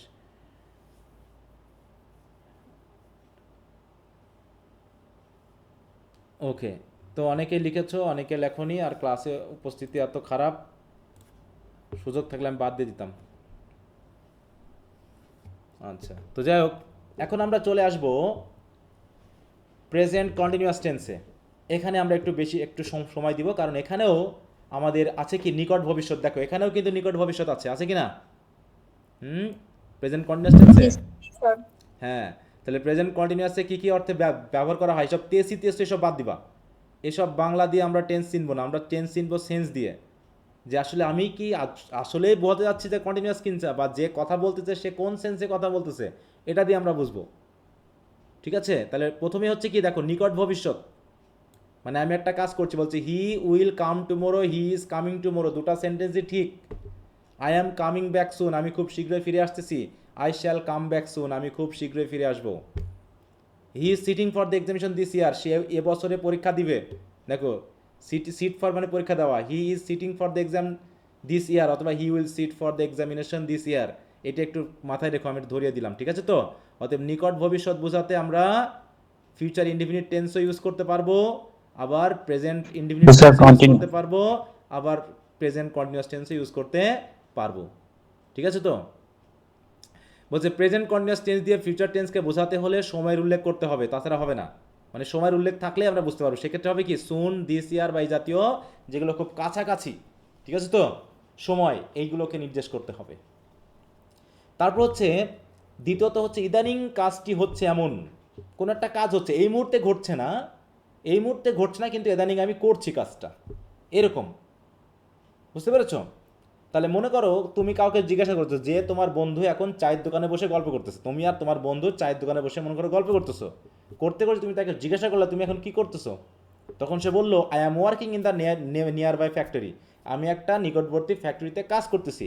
এটা কি এই মুহূর্তে কাজ করতে বোঝাচ্ছে, নাকি সে কাজ করে সেটা বোঝাচ্ছে, যে ওর সাথে জড়িত, সে প্রতিনিয়ত কাজ করে এবং সেটার সঙ্গে জড়িত সে এখানে এই মুহূর্তে সে কিন্তু চা পান করতেছে, সে কিন্তু এই মুহূর্তে কাজটা করতেছে না, কিন্তু তারপরে বলতেছে I am working in the nearby factory. তার মানে কি, আমি কাজ করি। ঠিক আছে, তো এই সেন্সেও কিন্তু আমরা প্রেজেন্ট কন্টিনিউয়াস টেন্স ইউজ করতে পারি, যেটা আমরা প্রেজেন্ট ইনডিফিনিট টেন্স দিয়েও বোঝাতে পারি, যে I work in the nearby factory, এটাও বলা যায়, অথবা I am working in the nearby factory, এটাও বলা যায়, যেটা দিয়ে বোঝাচ্ছে যে আমি এখানে কাজ করি। কিন্তু এই মুহূর্তে যে হচ্ছে শুধু সেটা দিয়ে না, কারণ প্রেজেন্ট কন্টিনিউয়াস টেন্সের সবচেয়ে বড় বৈশিষ্ট্য হলো যে সময়ে বলছি কথা সেই সময়ে হচ্ছে, এমনটা বোঝালেই মেনলি আমরা প্রেজেন্ট কন্টিনিউয়াস টেন্স ব্যবহার করি। দেখো অভ্যাসগত কাজ বোঝালে যে এই বলছে, দেখো I am playing football even in this old age, মানে এই মুহূর্তে কি খেলতেছে না এই বয়সে খেলে, এটা বোঝাচ্ছে।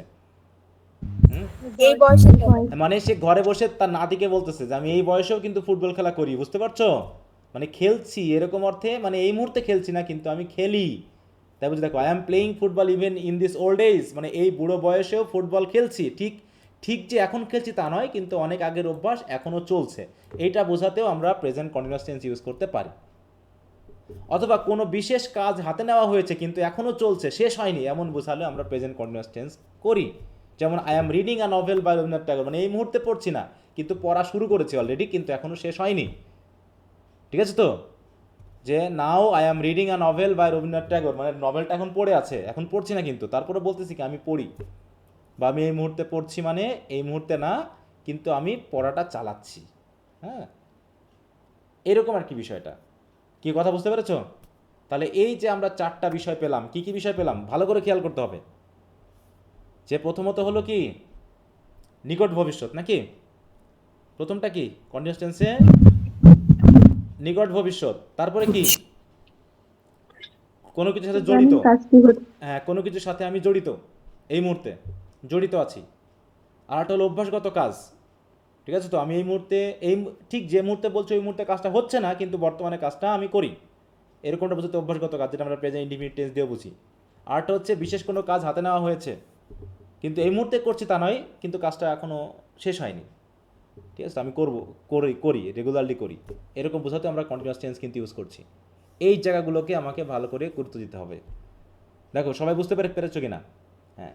আর সবচেয়ে জরুরি বিষয় যেটা, যে এখানে কিছু ভার্ব আছে যেগুলোর কন্টিনিউয়াস টেন্স হয় না, মানে যে টেন্সগুলোর কোনো অ্যাকশনের কোনো রেঞ্জ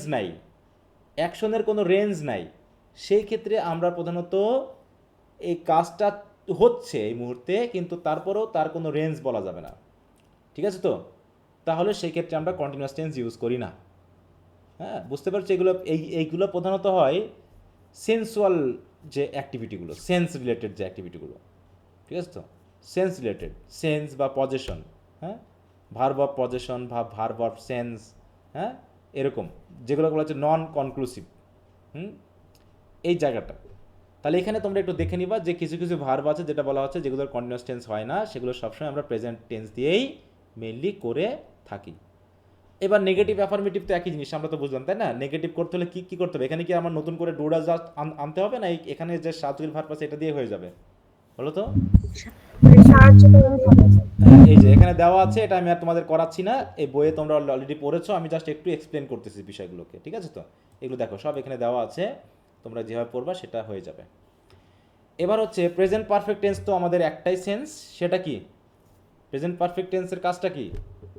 যে বর্তমানে ফলাফলটা আছে কিন্তু কাজটা কি হয়ে গেছে? কাজটা শেষ হয়ে গেছে। ঠিক আছে তো? যেমন আমাদের এই ক্লাসটা শুরু করার কাজ কি শেষ হয়ে গেছে? না স্যার, এখনো চলছে। কেন? শুরুর কাজটা শেষ হয়ে গেছে না? শুরুর কাজ শেষ। মানে আমি ক্লাসটা শুরু করেছি, আমি কিভাবে বলবো যে আমি ক্লাসটা শুরু করেছি? কোন টেন্স হবে? প্রেজেন্ট পারফেক্ট টেন্স, কারণ ফলাফল হিসেবে ক্লাস এখনো চলছে। তার মানে কি, I have started the class. অথবা কেউ তোমাকে প্রশ্ন করলো স্যার কি ক্লাস শুরু করেছে, তখন কি বলবা? এটা সে কোন টেন্সে প্রশ্ন করবে বলো তো? যে স্যার কি ক্লাস শুরু করেছেন, কোন টেন্স হবে এটা? হ্যাঁ, প্রেজেন্ট পারফেক্ট। তাহলে এই যে has sir started the class, তাই তো? এখন তুমি উত্তর দিবা কি? ইয়েস, তাই তো? Sir has started the class. তার মানে কি, ক্লাসটা এখন কি হচ্ছে? The class is going on, নাকি ক্লাসটা চলছে। কি কথা বুঝতে পেরেছো? দেখো আমাদের মনোভাব প্রকাশের জন্য টেন্স কিন্তু খুবই জরুরি, যে আমরা ঠিকমতো এক্সপ্রেস করতে পারছি কিনা।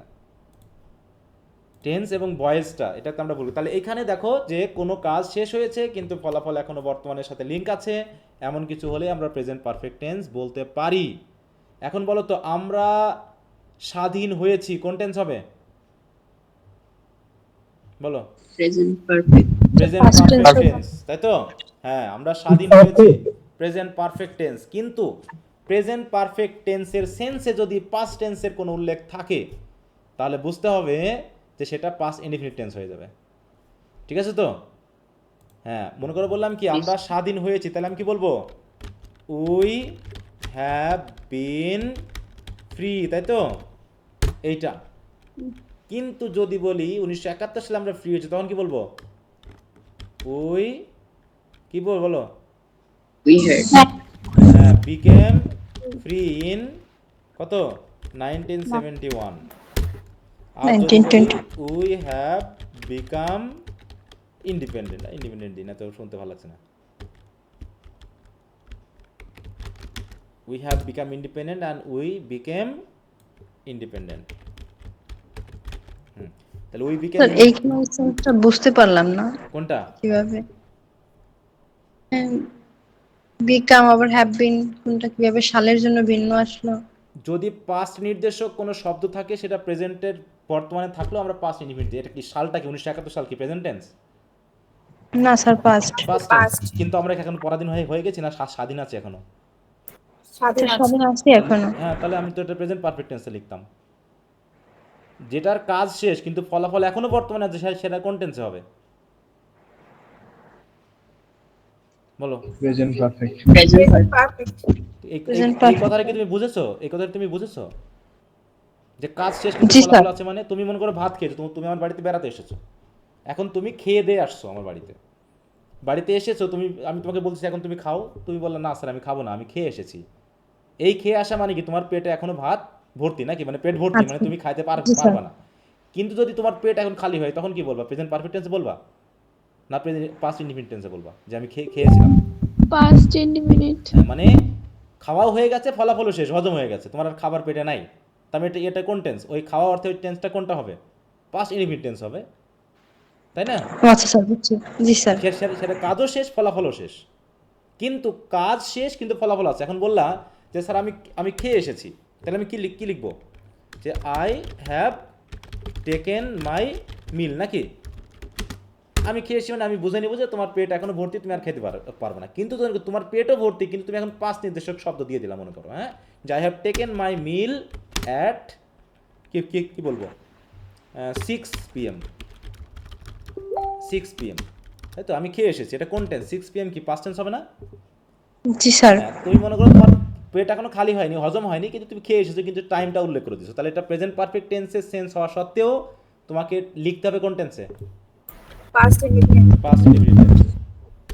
ঠিক আছে? মনে করো আমি বললাম যে আমি মেহেরপুরে এসেছি, মানে আমি এখন মেহেরপুরে আছি, আমি মেহেরপুরে এসেছি, তাহলে কোন টেন্স লিখবো?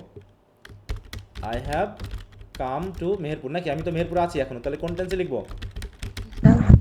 Present I have come. হ্যাঁ, আমি যখনই আসি, আমি যেদিনই আসি না, আমি এখানে টেন্সের কোনো উল্লেখ করি না, কিন্তু আমি মেহেরপুরে আছি মানে আমি মেহেরপুরে এসেছি, তার মানে আমি এখনো মেহেরপুরে আছি, তাহলে I have come to Meherpur. কিন্তু যদি আমি বলি মেহেরপুরে আমি গতকাল আসছি, তাহলে কি লিখবো? হ্যাঁ, past indefinite. I came to Meherpur. Meherpur, তাই তো? Yesterday। এটা যদি আমি মেহেরপুরে থাকি তারপরও আমি লিখবো, কারণ আমি পাঁচ নির্দেশক শব্দ অ্যাড করেছি।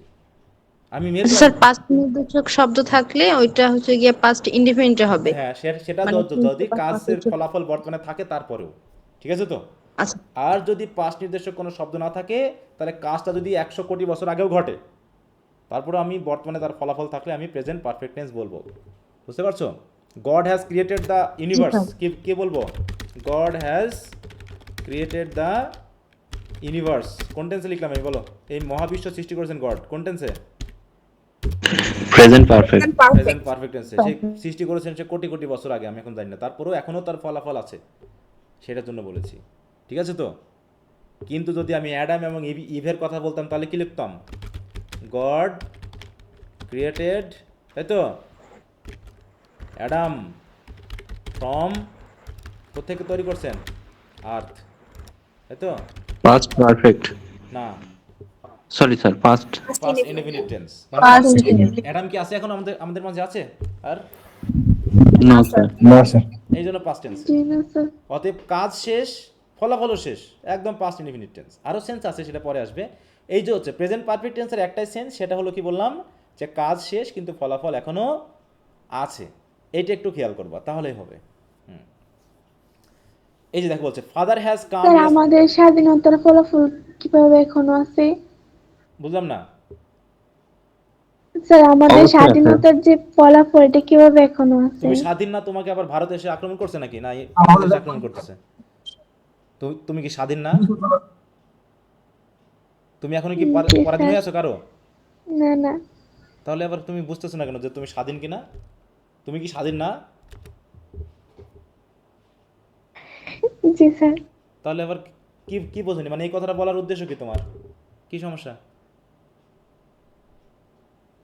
স্যার সমস্যা নেই কিছু স্যার, স্যার বুঝছি। মেবি বলতে চাইছে ওই যে বাক স্বাধীনতা নেই এই ধরনের। না, ওই সেন্সে না, আসলে সে বোঝেনি। এটা একটু আমাকে তো করতে হবে, ক্লিয়ার হতে হবে, তাই না? যে আসলে সে বোঝেনি ব্যাপারটা, এটাও থাকবে। ওটা বললে তো স্যার আপনি বলছেন না sir we have become independent. হ্যাঁ, আমরা তো স্বাধীন হইনি আমরা স্বাধীন? জি স্যার। স্বাধীন এই হয়নি জন্য আমরা? বলতেছি। জি স্যার। নাকি বোঝোনি এখনো? স্যার বুঝছি। তুমি একটা প্রেজেন্ট পারফেক্ট দিয়ে একটা সেন্টেন্স বলো। এই মুহূর্তে একটা প্রেজেন্ট পারফেক্ট দিয়ে সেন্টেন্স বলো। তুমি যে ক্লাসে যুক্ত হয়েছো, এটা কোন টেন্স দিয়ে লিখবা? Sir sir present perfect present perfect sir, এখনো তো ক্লাস করতেছি। হ্যাঁ, তুমি তাহলে সেন্টেন্সটা বলো যে আমি ক্লাসে যুক্ত হয়েছি। উই হ্যাভ স্টার্টেড আবার স্টার্টেড দ্য কেন? Class. Joined we have joined the class হ্যাঁ, we have joined in the class. In 10 PM। আবার 10 PM দিলে পরে কেমন হলো? পার্সেন্ট হয়ে তাহলে গেল তো না? এটা 5 মিনিট হয়ে যাবে। এখনই কি বোঝাচ্ছে? নির্দিষ্ট কোনো সময় উল্লেখ থাকবে না। ও জি স্যার, বুঝছি স্যার। এখানে আবার বলো, আবার বলো। Sir we have joined the class. হ্যাঁ, আমরা ক্লাসে জয়েন করেছি, সিম্পলি হয়ে গেল। আবার বললাম তুমি 10টার সময় জয়েন করেছো, তখন কি বলবা? Sir we joined the class in 10 PM। না, ইন হয় না, অ্যাট স্যার এডেড। এক্সাক্ট টাইম বোঝাতে অ্যাড হয়। এই যে ভুলগুলো তো এখানেই হয় যে তুমি জানো কিন্তু ব্যবহার করো না, বা তাহলে তুমি জানো তো সবই। এখন তোমরা ক্লাস করছো অনেকে, স্যার আমি তো জানি। আরে বাবা, তুমি জানো তো, আমি সবই তো জানি যে তুমি জানো, তাহলে তুমি তুমি পারো না কেন? এতই যখন জানো তাহলে পারো না কেন বলো? ব্যাপারটা এইখানে পড়তে স্যার দিলে জিজ্ঞেস পারবা না। করছি, বিষয়টা ক্লিয়ার হয়ে গেছে স্যার এখন একদম। এখন তো তোমরা তো সবাই পণ্ডিত। স্যার এখন টেন্স পড়াচ্ছে, ও তো টেন্স তো আমি সেই 10 বছর আগে শেষ করেছি। এখন আবার স্যার কেন টেন্স ধরলাম আমি বুঝলাম না। আচ্ছা যাও, তা বলছে অনেক আগে কোনো কাজ, দেখো এই জায়গায় বলেছে হ্যাঁ যে father has come home yesterday, এটা ভুল, কারণ এখানে অতীত নির্দেশক শব্দ আছে বিধায় এটা পাস্ট ইনডিফিনিট টেন্সে আমাকে লিখতে হবে। ঠিক আছে, এই দেখো বইয়ে সব বলা আছে, কিন্তু এই বইটা খুবই সুন্দর, একদম তোমাকে ক্লিয়ার করে দিয়েছে, এটা একটু পড়লেই হয়ে যায়। এবার হচ্ছে অনেক আগে কোনো কাজ সংগঠিত হয়েছে কিন্তু সে কাজ এখনও সম্ভব এবং স্বাভাবিক রূপে হলে সেখানে পাস্ট টেন্সের বদলে প্রেজেন্ট পারফেক্ট টেন্সে লেখা যায়। যেমন কোনো আমরা যখন উপন্যাস পড়ি বা ওই যে রবীন্দ্রনাথ বলি না, হ্যাঁ, তা হচ্ছে he has return a number of novels, স্পষ্ট বোঝা যাচ্ছে তিনি এখনও বেঁচে আছেন এবং আরও উপন্যাস লেখার যোগ্যতা রাখেন। I saw a crocodile in this river, আমি নদীতে একটি কুমির দেখেছিলাম। বক্তা কোনো কালে হয়তো দেখেছিলেন এবং আবারও যখন দেখা যেতে পারে এই বিশ্বাস তার নেই, মানে একদম পাস্ট টেন্স। কিন্তু যদি বলেন I have seen a crocodile in this ইয়ার, তার মানে এখানে কুমির আছে, আবারও দেখা যেতে পারে খুব শীঘ্রই। ঠিক আছে, মানে একটা তোমার প্রেজেন্টের সাথে একটা সেন্স থাকবে, প্রেজেন্টের সাথে সেন্স থাকবে, কাজ শেষ কিন্তু বর্তমানের সাথে একটা সেন্স থাকতে পারে, এরকম কিছু থাকলে আমরা প্রেজেন্ট পারফেক্ট টেন্সে আমরা কিন্তু লিখব, মনে থাকবে। আবার এখানে উদাহরণ দিয়ে বলতে দিচ্ছে অসম্পূর্ণ সময়কাল, ইনকমপ্লিট পিরিয়ড, এর মধ্যে কোনো কাজ সংগঠিত হলে তার প্রেজেন্ট পারফেক্ট টেন্সে ব্যবহৃত হয়। অসম্পূর্ণ সময়কাল কোনো কঠিন ধারণা নয়, যেমন হচ্ছে কি, মনে করো অসম্পূর্ণ সময়কাল বলতে কি বোঝানো হচ্ছে। দেখো ছবিতে এখানে কি দেওয়া আছে, এখানে একটা জানুয়ারি 1 তাই তো, এবং জানুয়ারি 31, তার মানে কতদিন টোটাল? 1 মাস। 1 মাস, তাই তো। এই তারিখের মধ্যে কোনো কাজ ঘটলে, অর্থাৎ এ এবং বি এর মধ্যে পড়ে এমন কোনো কাজ ঘটলে তা বর্ণনা করার জন্য প্রেজেন্ট পারফেক্টনেস ব্যবহার করা যায়। মনে করো তারিখটি হলো 25শে জানুয়ারি, এই দিনে কোনো কাজ সংগঠিত হলে তা কোন মাসে পড়ে বলো? জানুয়ারি মাসে পড়ে, কারণ আমি জানুয়ারি মাসের মধ্যেই আছি। ঠিক আছে, তো এইখানে একটু আছে যে আমি জানুয়ারি মাসের মধ্যেই আছি, তার মানে কিছুটা প্রেজেন্ট বলতে আমরা কতটুকু সময় বুঝি, এটা হলো একটা কথা। যে প্রেজেন্টের কোনো নির্দিষ্ট টাইম বলা আছে যে এইটুকু বুঝলে আমরা প্রেজেন্ট বলবো? হ্যাঁ, প্রেজেন্ট মানেই হচ্ছে ঠিক আমি যে সময়ে কথা বলছি এক্সাক্ট 1 সেকেন্ড, তাই তো। এই 1 সেকেন্ড টাইমটা পরের সেকেন্ডটাই হয়ে যাচ্ছে কি, আগের সেকেন্ডটাই হয়ে যাচ্ছে কি অতীত না। প্রতি ঘড়ি ঘুরতেছে মানে দেখো আমরা 10টার সময় ক্লাস শুরু করেছিলাম, এখন 11টা 50 বাজে, তার মানে 10টা কি, 10টা 10:30 বা 11টা 30 বা 11টা 49 কি অতীত না? 11টা 49 কি অতীত না? হ্যাঁ, এরকম একটা ব্যাপার। তবে একটা জিনিস বলা হচ্ছে যে আমরা প্রেজেন্ট বলতে বুঝবো যে যে জিনিসটাকে আমরা বর্তমানের সাথে লিঙ্ক লাগাতে পারতেছি, এটাকে আমরা স্যার বিষয়টা যদি এরকম হতো তাহলে সহজ হতো। এই যে প্যাচ লাগাইছে, যে প্রেজেন্টের সাথে আমরা জুড়ে দিব যেটাকে, সেটাকে আমরা ধরে নিব প্রেজেন্ট টেন্সের ভিতরে। এবং অতীতে কাজটা শেষ, ফলাফল আছে বা ঘটতে পারে এমন কোনো বিষয় আছে, সেটাকে আমরা প্রেজেন্ট পারফেক্ট টেন্সের মধ্যে ফেলবো। এটা হলো দুটা কথা, একটা হলো প্রেজেন্ট টেন্সের মধ্যে ফেলবো কোনটা, যেটা বর্তমানের সাথে লিঙ্ক লাগানো যায়, সেটাই প্রেজেন্ট টেন্স। ঠিক আছে, তো আর হচ্ছে প্রেজেন্ট পারফেক্ট টেন্স কোনটা, কাজ শেষ কিন্তু ফলাফল আছে, বা কাজ শেষ কিন্তু এখনও ওই কাজটা করার সম্ভাবনা আছে, এমন কোনো কিছুকে আমরা প্রেজেন্ট পারফেক্ট টেন্সের মধ্যে ফেলবো। বুঝতে পারছো? যেমন I have bought it this month, এই জায়গাতে দেখো দিস মান্থ, মান্থ কি এখনো শেষ হয়ে গেছে না এখনো মাস চলছে? মাস চলছে। যদি মাসটাও শেষ হয়ে তাহলে আমি পাস্ট টেন্সে করতাম, কিন্তু যেহেতু মাস চলছে এই জন্য এই মাসেই কিনেছি আমি বলতেছি। এই কারণে আমি প্রেজেন্ট, যদিও আমার সময়টা কিন্তু অতীতের, ওই যে 25 তারিখে আমি কিনেছি কিন্তু 31 তারিখ মতো মাস আছে, এই জন্য আমি বলছি এইটাকে আমি প্রেজেন্ট টেন্সের মধ্যে ফেলে দিচ্ছি, যদিও আমি 1 সপ্তাহ আগে কিনেছি তারপরেও আমি প্রেজেন্ট পারফেক্ট দিয়ে বলতেছি। তারপরে দেখো I have bought it this month, এই মাসে এটা কিনেছি, মানে আমরা 15 তারিখে কিনেছি বা 10 তারিখে কিনেছি, 31 তারিখে আমাদের মাস শেষ হবে।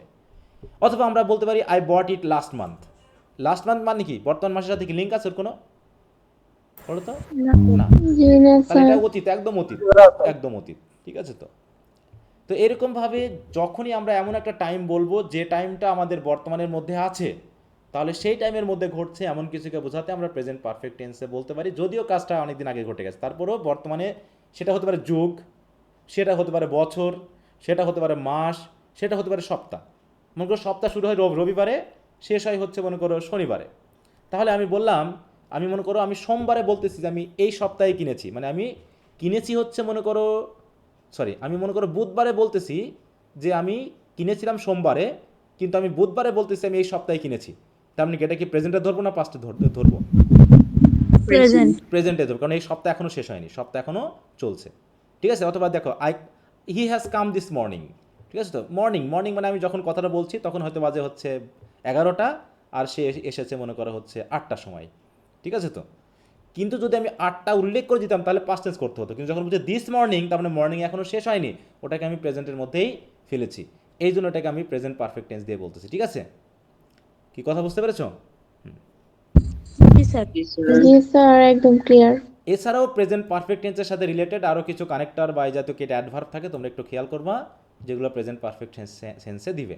আরও কিছু বিষয় রয়েছে, এভার, সিন, তাই তো, বা হচ্ছে গন, এগুলোর সাথে ডিল রয়েছে, তোমরা এগুলো একটু পড়ে নিবা, আমি জাস্ট একটু ধরিয়ে দেওয়ার চেষ্টা করতেছি, জায়গাগুলোকে একটু খেয়াল করবা। দেখো অভ্যাসগত কাজ প্রকাশ করতেও কিন্তু প্রেজেন্ট পারফেক্ট টেন্স ব্যবহার করা যেতে পারে, হ্যাঁ। বলছে দেখো why did you do it, I have always advised you not to do such a work. হ্যাঁ, দেখো এইখানে বলতেছে যে সে প্রায়ই এ কাজটা করে থাকে, সে প্রায়ই করে থাকে, এরকম একটা বিষয়টা, হ্যাঁ, সে প্রায়ই একটা কাজ করে, এরকম সেন্সে হি হ্যাজ অলওয়েজ বিন, এরকম বিন বিভার দিয়ে হ্যাজ বিন, তাই তো, হ্যাজ বিন, হ্যাজ ডান, এরকম সে সবসময় এই কাজটা করে এসেছে, এরকম he has done it, he has gone দেয়ার, সে সবসময় এই কাজটা করে, এই সেন্সে আমরা অভ্যাসগত কাজগুলো ব্যবহার করে থাকি। এগুলো খুব রেয়ার কেসে ব্যবহার হয়, কিন্তু উপরে যে কয়টা বললাম এগুলো একটু ভালো করে খেয়াল করবা, বাকিগুলো চাপ উদাহরণ দিয়ে বুঝিয়ে দেওয়া হয়েছে, হ্যাঁ। তারপর যে সকল টেন্সের কন্টিনিউয়াস, মানে যে সকল ভার্বের কন্টিনিউয়াস টেন্স হয় না, সেগুলো যেহেতু পারফেক্ট কন্টিনিউয়াস টেন্স করা যায় না, সেগুলো আমরা আবার প্রেজেন্ট পারফেক্ট টেন্স দিয়ে করে থাকি, সেটা আমরা ওই সময় আলোচনা করব, এগুলো আমরা একটু খেয়াল রাখবো। এই জায়গাটা যত বেশি ভালো করে পড়া যায় ততই ভালো, অনেকগুলো কাজ আছে। আচ্ছা, এগুলো অবশ্যই একই সেন্সের, যে আমাদের কোন সময়টা বলছে একটু বুঝে নিবা। প্রত্যেকটা উদাহরণ ধীরে ধীরে পড়বা, কিন্তু অনেক আলোচনা আছে। টেন্সকে কেউ 12 মিনিটে শিখিয়ে দেয়, কেউ 12টা টেন্সকে 1 মিনিটে শিখিয়ে দেওয়া যায়। এই শেখা দিয়ে কোনো কাজ আছে বলো তো? না স্যার, একটু পরেই ভুলে হ্যাঁ? যাই না, স্যার। শুধু ওটা না, ভুলে যাওয়া না, তোমাকে কি প্রপার টেন্সের সবগুলো আলোচনা করা হয় বলো? না স্যার, শুধু গঠনগুলো ধরা দেওয়া। ও তো চালাকি গঠন তো ওটা 1 মিনিটে বলা যায়, হ্যাঁ। আরে বাবা, একদম 12 মিনিটে 12টা টেন্স ক্লিয়ার, পানির মতো ক্লিয়ার, হ্যাঁ। তারপরে পরক্ষণে বুঝতে পারছো যে প্যাঁচ কোথায় লাগছে গা, ইউজ করতে গিয়ে সমস্যা হয় হ্যাঁ। ওটার কোনো টেন্স না, ওটা তো জাস্ট একটা চেহারা তুমি সামনে উপস্থাপন করে দিচ্ছি আমি। আরে বাবা, এত সহজ করো না ভাই সব কিছু, এত পানি আমার দরকার নেই, হ্যাঁ। আমার এত পানি দাও, আমি বরফ ভেঙেই পানি করে খাবো, আমাকে এত পানি করানোর দরকার নেই, আমি ধীরে ধীরে পানি হব, একবারে পানি করার দরকার নেই। বেশি পানি হতে গিয়ে বাঙালি সব হাবুডুবু খাচ্ছে, ঠিক আছে। এই এক ভাষা নিয়েই বাঙালি মানে সব হাবুডুবু খাচ্ছে, যত শর্টকাট হয়ে, যত শর্টকাট 10 মিনিট ইংরেজিতে কুপকাত, ঠিক আছে। তো এই 5টা ওয়ার্ড জানলে ইংরেজিতে একদম তুখোড়, কত রকম কত কিছু, আর হুমড়ি খেয়ে পড়তেছি তাই আমরা। স্যার এগুলো ফেসবুক বিভিন্ন লাইভের মধ্যে স্যার ক্যাপশন থাকে। কত বই আছে, 30 দিন ইংরেজি শিখুন, হ্যাঁ, শুধু সেন্টেন্স বানান দিয়ে রেখে দিয়েছে। একবার কিনেছিলাম একটা ট্রেন লাইন থেকে, প্রথম যখন আমি নওগাঁতে যাই ট্রেনে চড়ে, ওর ট্রেনে চড়ে চুয়াডাঙ্গা থেকে, তো এরকম দেখতেছি ট্রেন স্টেশনে এরকম লেখা আছে 30 দিন ইংরেজি শিখুন। আমি তো বিশাল ব্যাপার, হ্যাঁ। আমি এইটা পড়তাম তখন, তো একটা কিনে নিলাম, কিনে দিয়ে দেখি স্যার শিখছে নেই তো। শুধু ট্রান্সলেশন করা, 30 দিন ইংরেজি শিখে কি হবে? তো যে কিছু স্যার সেন্টেন্স আপনি তো শিখেছিলাম সেটা ঠিক, কিন্তু শেখা তো আর যাবে না, বলো যাবে? হ্যাঁ। আচ্ছা, তাহলে দেখো প্রেজেন্ট পারফেক্ট টেন্স আমরা দেখলাম। প্রেজেন্ট পারফেক্ট কন্টিনিউয়াস টেন্সের একটাই সেন্স, সেটা আমরা একটু দেখি। প্রেজেন্ট পারফেক্ট কন্টিনিউয়াসের সেন্স একটাই, সেটা হলো কি প্রেজেন্ট কন্টিনিউয়াস টেন্সেরও যা সেন্স, প্রেজেন্ট পারফেক্ট কন্টিনিউয়াসের তাই সেন্স, সেটা হলো কি বর্তমানে চলছে এমন কোনো কাজ। বর্তমানে চলছে এমন কোনো কাজ বোঝালে আমরা কোন টেন্স করি বলো তো? Present continuous tense. শুধু তার সাথে যদি একটা টাইম জুড়ে দেয়, ঠিক আছে তো, যে ওটা ঠিকই আছে যে বর্তমানে চলছে এমন কাজ বোঝাতে আমরা করব, কিন্তু যদি তার সাথে একটা টাইম জুড়ে দেয় তাহলে আমরা ওটা প্রেজেন্ট পারফেক্ট কন্টিনিউয়াস টেন্স করে ফেলবো। কি টাইম বলো তো? একটা হচ্ছে কাজটা শুরুর সময়, শুরু ঠিক আছে তো, দুইটা টাইম। কতক্ষণ ধরে হচ্ছে? হ্যাঁ, মানে কাজটির শুরুর সময়, এটা একটা। অথবা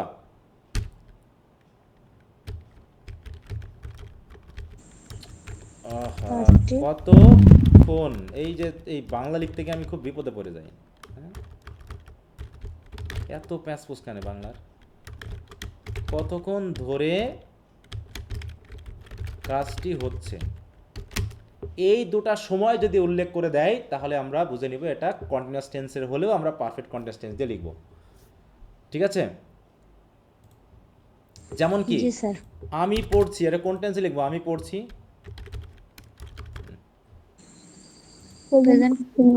প্রেজেন্ট কন্টিনিউয়াস। আমি পড়ছি, কি লিখবো আমি তাহলে এই জায়গায়? I am reading. Reading. I am reading. কিন্তু যদি বলি আমি 2টা থেকে পড়ছি, আরে বাবা, স থেকে স, রসই থেকে দীর্ঘইকার। হ্যাঁ, কি লিখবো? I am reading I am reading বলবো? No, sir. I have been reading. since 2 I p.m. have been reading. হ্যাঁ আই হ্যাভ বিন রিডিং। হ্যাঁ, তাহলে হবে কি, এটা যেহেতু আমি এটাও দেখো, শুধু আমি যদি এইটুকু বাদ দিই একই তো কথা নাকি? আমি পড়ছি একই কথা, কিন্তু শুধু আমি কখন থেকে পড়ছি শুরুর সময় দিয়ে দিয়েছি। কখন থেকে? 2টা থেকে। তাহলে কি দেবো? 2টা আই থেকে। Have been Have been reading. reading. এখন বিষয়টা হলো এই যে 2টার সময় আমি একটা প্রিপোজিশন লাগে, শুরুর সময় যুক্ত করতে হ্যাঁ। লাগে হচ্ছে কি সিন্স। Since. আর কতক্ষণ ধরে কাজটি হচ্ছে তার জন্য লাগে কি ফর। For. ফর। তাহলে এখানে কি বসাবো আমি? এখানে সিন্স হবে। এখানে সিন্স বলতে, তো সিন্স 2 PM। আর যদি বলি আমি 2 ঘন্টা ধরে পড়ছি, I have been reading Been reading 2 for ঘন্টা, তাই 2 তো? hours. আরে বাবা, 2 ঘন্টা ধরে পড়ছি, তখন কি লিখবো? একই থাকবে, শুধু এই জায়গায় আমি হবে কি I have been reading for 2 hours. For 2 hours. এই যে যা বুঝালাম প্রেজেন্ট টেন্সের সাথে, ওই ঘটনাগুলোই ঘুরে আবার আমাদের চলে যাবে কি পাস্ট টেন্সের ক্ষেত্রে। শুধুমাত্র পারফেক্টটা বাদ যাবে, পাস্ট পারফেক্টে একটু অন্য সেন্স দেয়, পাস্ট টেন্সে শুধু একটা অন্য সেন্স আসে, ঠিক আছে? পাস্ট পারফেক্ট টেন্সে ওইটাকে আমরা একটু গুরুত্ব সহিত দেখবো। দেখো এখানে বলা আছে, হ্যাঁ, কখন থেকে বা কতক্ষণ যাবত কাজটি হচ্ছে, এটা সিন্স ফর। এরপর হচ্ছে পাস্ট টেন্সের ব্যাপারটা তো তোমরা জানোই, অতীত নির্দেশক সকল কাজকে আমরা পাস্ট টেন্সে ফেলবো।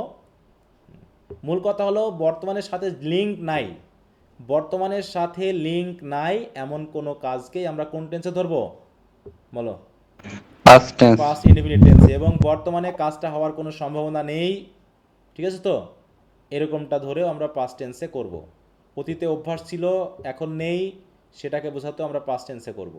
হ্যাঁ, এগুলো দেওয়া আছে। এবার পাস্ট কন্টিনিউয়াস কি? একটাই ঘটনা পাস্ট টেন্সে, সেটা হলো অতীতে যে সময়ের কথা বলছি ওই সময় কাজটা হচ্ছিল, এটাই হচ্ছে পাস্ট কন্টিনিউয়াস টেন্স। এদের কিন্তু বেশি ব্যবহার নেই। পাস্ট পারফেক্ট টেন্সের ব্যবহারটা একটু ভিন্ন রকম আছে, ওটা একটু আগামী ক্লাসে আমরা আলোচনা করব, ঠিক আছে? এবার হচ্ছে past perfect continuous tense. Past perfect continuous tense হচ্ছে প্রেজেন্ট পারফেক্টে যেমন ওই কতক্ষণ ধরে কাজটা চলছিল সেই বিষয়ের সাথে একটা লিঙ্ক এখানে জুড়ে দেয় আর কি। হ্যাঁ, দেখো পাস্ট পারফেক্ট কন্টিনিউয়াস টেন্সে ওই সিন্স ফরের ব্যাপারটা, আফটার বিফোরের ব্যাপারটা আছে, সেটা পাস্ট পারফেক্ট টেন্সের কথায় আসবে। দেখো তারপর হচ্ছে ফিউচার ইনডিফিনিট টেন্স কি, ভবিষ্যতে কোনো কাজ হবে, হয়তো ভবিষ্যতে কোনো কাজ হবে, সেটা বোঝাতে আমরা ফিউচার টেন্স ইউজ করব। ফিউচার কন্টিনিউয়াস কি, ভবিষ্যতে কোনো কাজ ঘটতে থাকবে বা চলবে, যে সময়ের কথা আমি বলছি সেই সময়ে চলবে, এটা হবে ফিউচার কন্টিনিউয়াস টেন্স। এদের সিঙ্গেল সিঙ্গেল আচরণ। তাহলে ফিউচার পারফেক্ট টেন্স এটা আমরা আগামী ক্লাসে আলোচনা করব, ঠিক আছে? এখানে একটু সেন্স আছে, জাস্ট অল্প একটু। আর ফিউচার পারফেক্ট কন্টিনিউয়াস টেন্সের ব্যবহারটা খুব রেয়ার, তবে আমরা যে আগে যে পারফেক্ট যে অনেকক্ষণ ধরে চলবে, চলতে থাকবে, এরকম সেন্স বোঝালে আমরা পারফেক্ট কন্টিনিউয়াস টেন্স করব। আর এই পারফেক্ট কন্টিনিউয়াস টেন্সের ক্ষেত্রে যে সবসময় সিন্স ফর আসবে তা না, কোনো ক্লজ দিয়ে হতে পারে বা অন্য কোনো কনজাংশন দিয়ে হতে পারে, যদি বোঝায় যে কাজটা অনেকক্ষণ ধরে চলছিল বা অনেকক্ষণ ধরে চলছে বা অনেকক্ষণ ধরে চলতে থাকবে, তাহলে আমরা ফিউচার পারফেক্ট টেন্সে করব। এই তো মোটামুটি টেন্সের এই জায়গাটা সবাইকে একটু ক্লিয়ার হয়েছে আমরা? আবারও একটু তোমরা গুরুত্ব দিবা, আবারও একটু গুরুত্ব দিবা, দিয়ে ভালো করে একটু খেয়াল করবা। তো আগামী ক্লাসে আমরা ওই দুটো টেন্স সহ আমরা কিছু মোডাল ভার্ব নিয়ে কথা বলবো, মোডাল ভার্ব, এবং তারপরে আমরা ভয়েস নিয়ে কথা বলবো। তার মানে আজকে তোমাদের ক্লাস থাকবে হচ্ছে, মানে পড়া থাকবে দুইটা জিনিস নিয়ে। একটা হলো মোডাল ভার্ব কত চ্যাপ্টারে আছে কারো জানা আছে? অনেক বেজে গেল। মোডাল ভার্ব কত চ্যাপ্টারে আছে?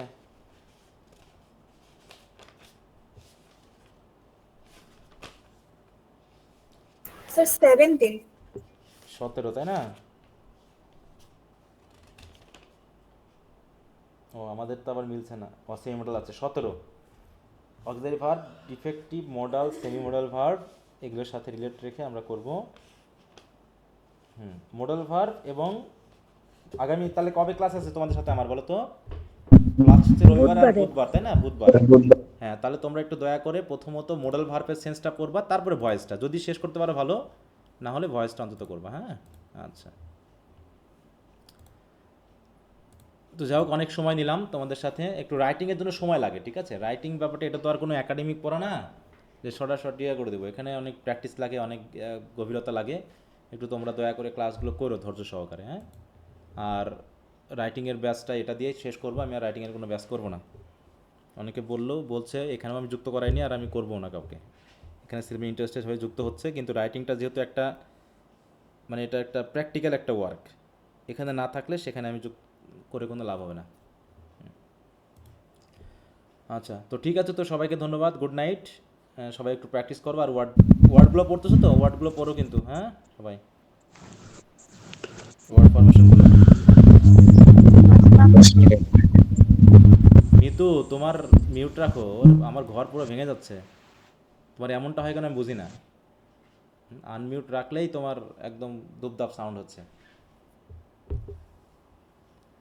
আচ্ছা, তো ঠিক আছে, তো সবাইকে গুড নাইট, বাই।